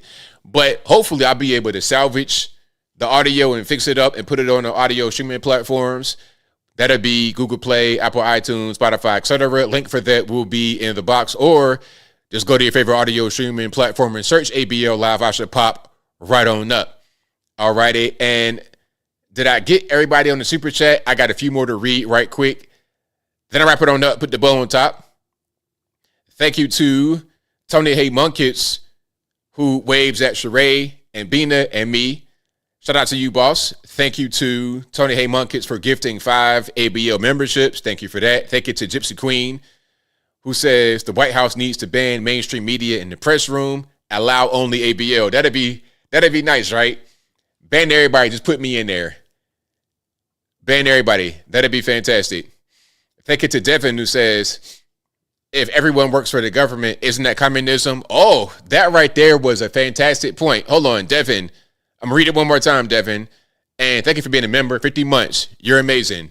Devin asks, if everyone works for the government, isn't that communism? Yes, it is. Yes, it is. And last time I checked, we don't live in a communist country. Or I don't want us to become a communist country, right? Thank you to Devin, another Devin, Devin, not Devon, for becoming an ABL member, a superstar. I appreciate you. All right. I think that will be a wrap for me. So until next time, y'all be safe. I'm out. And peace.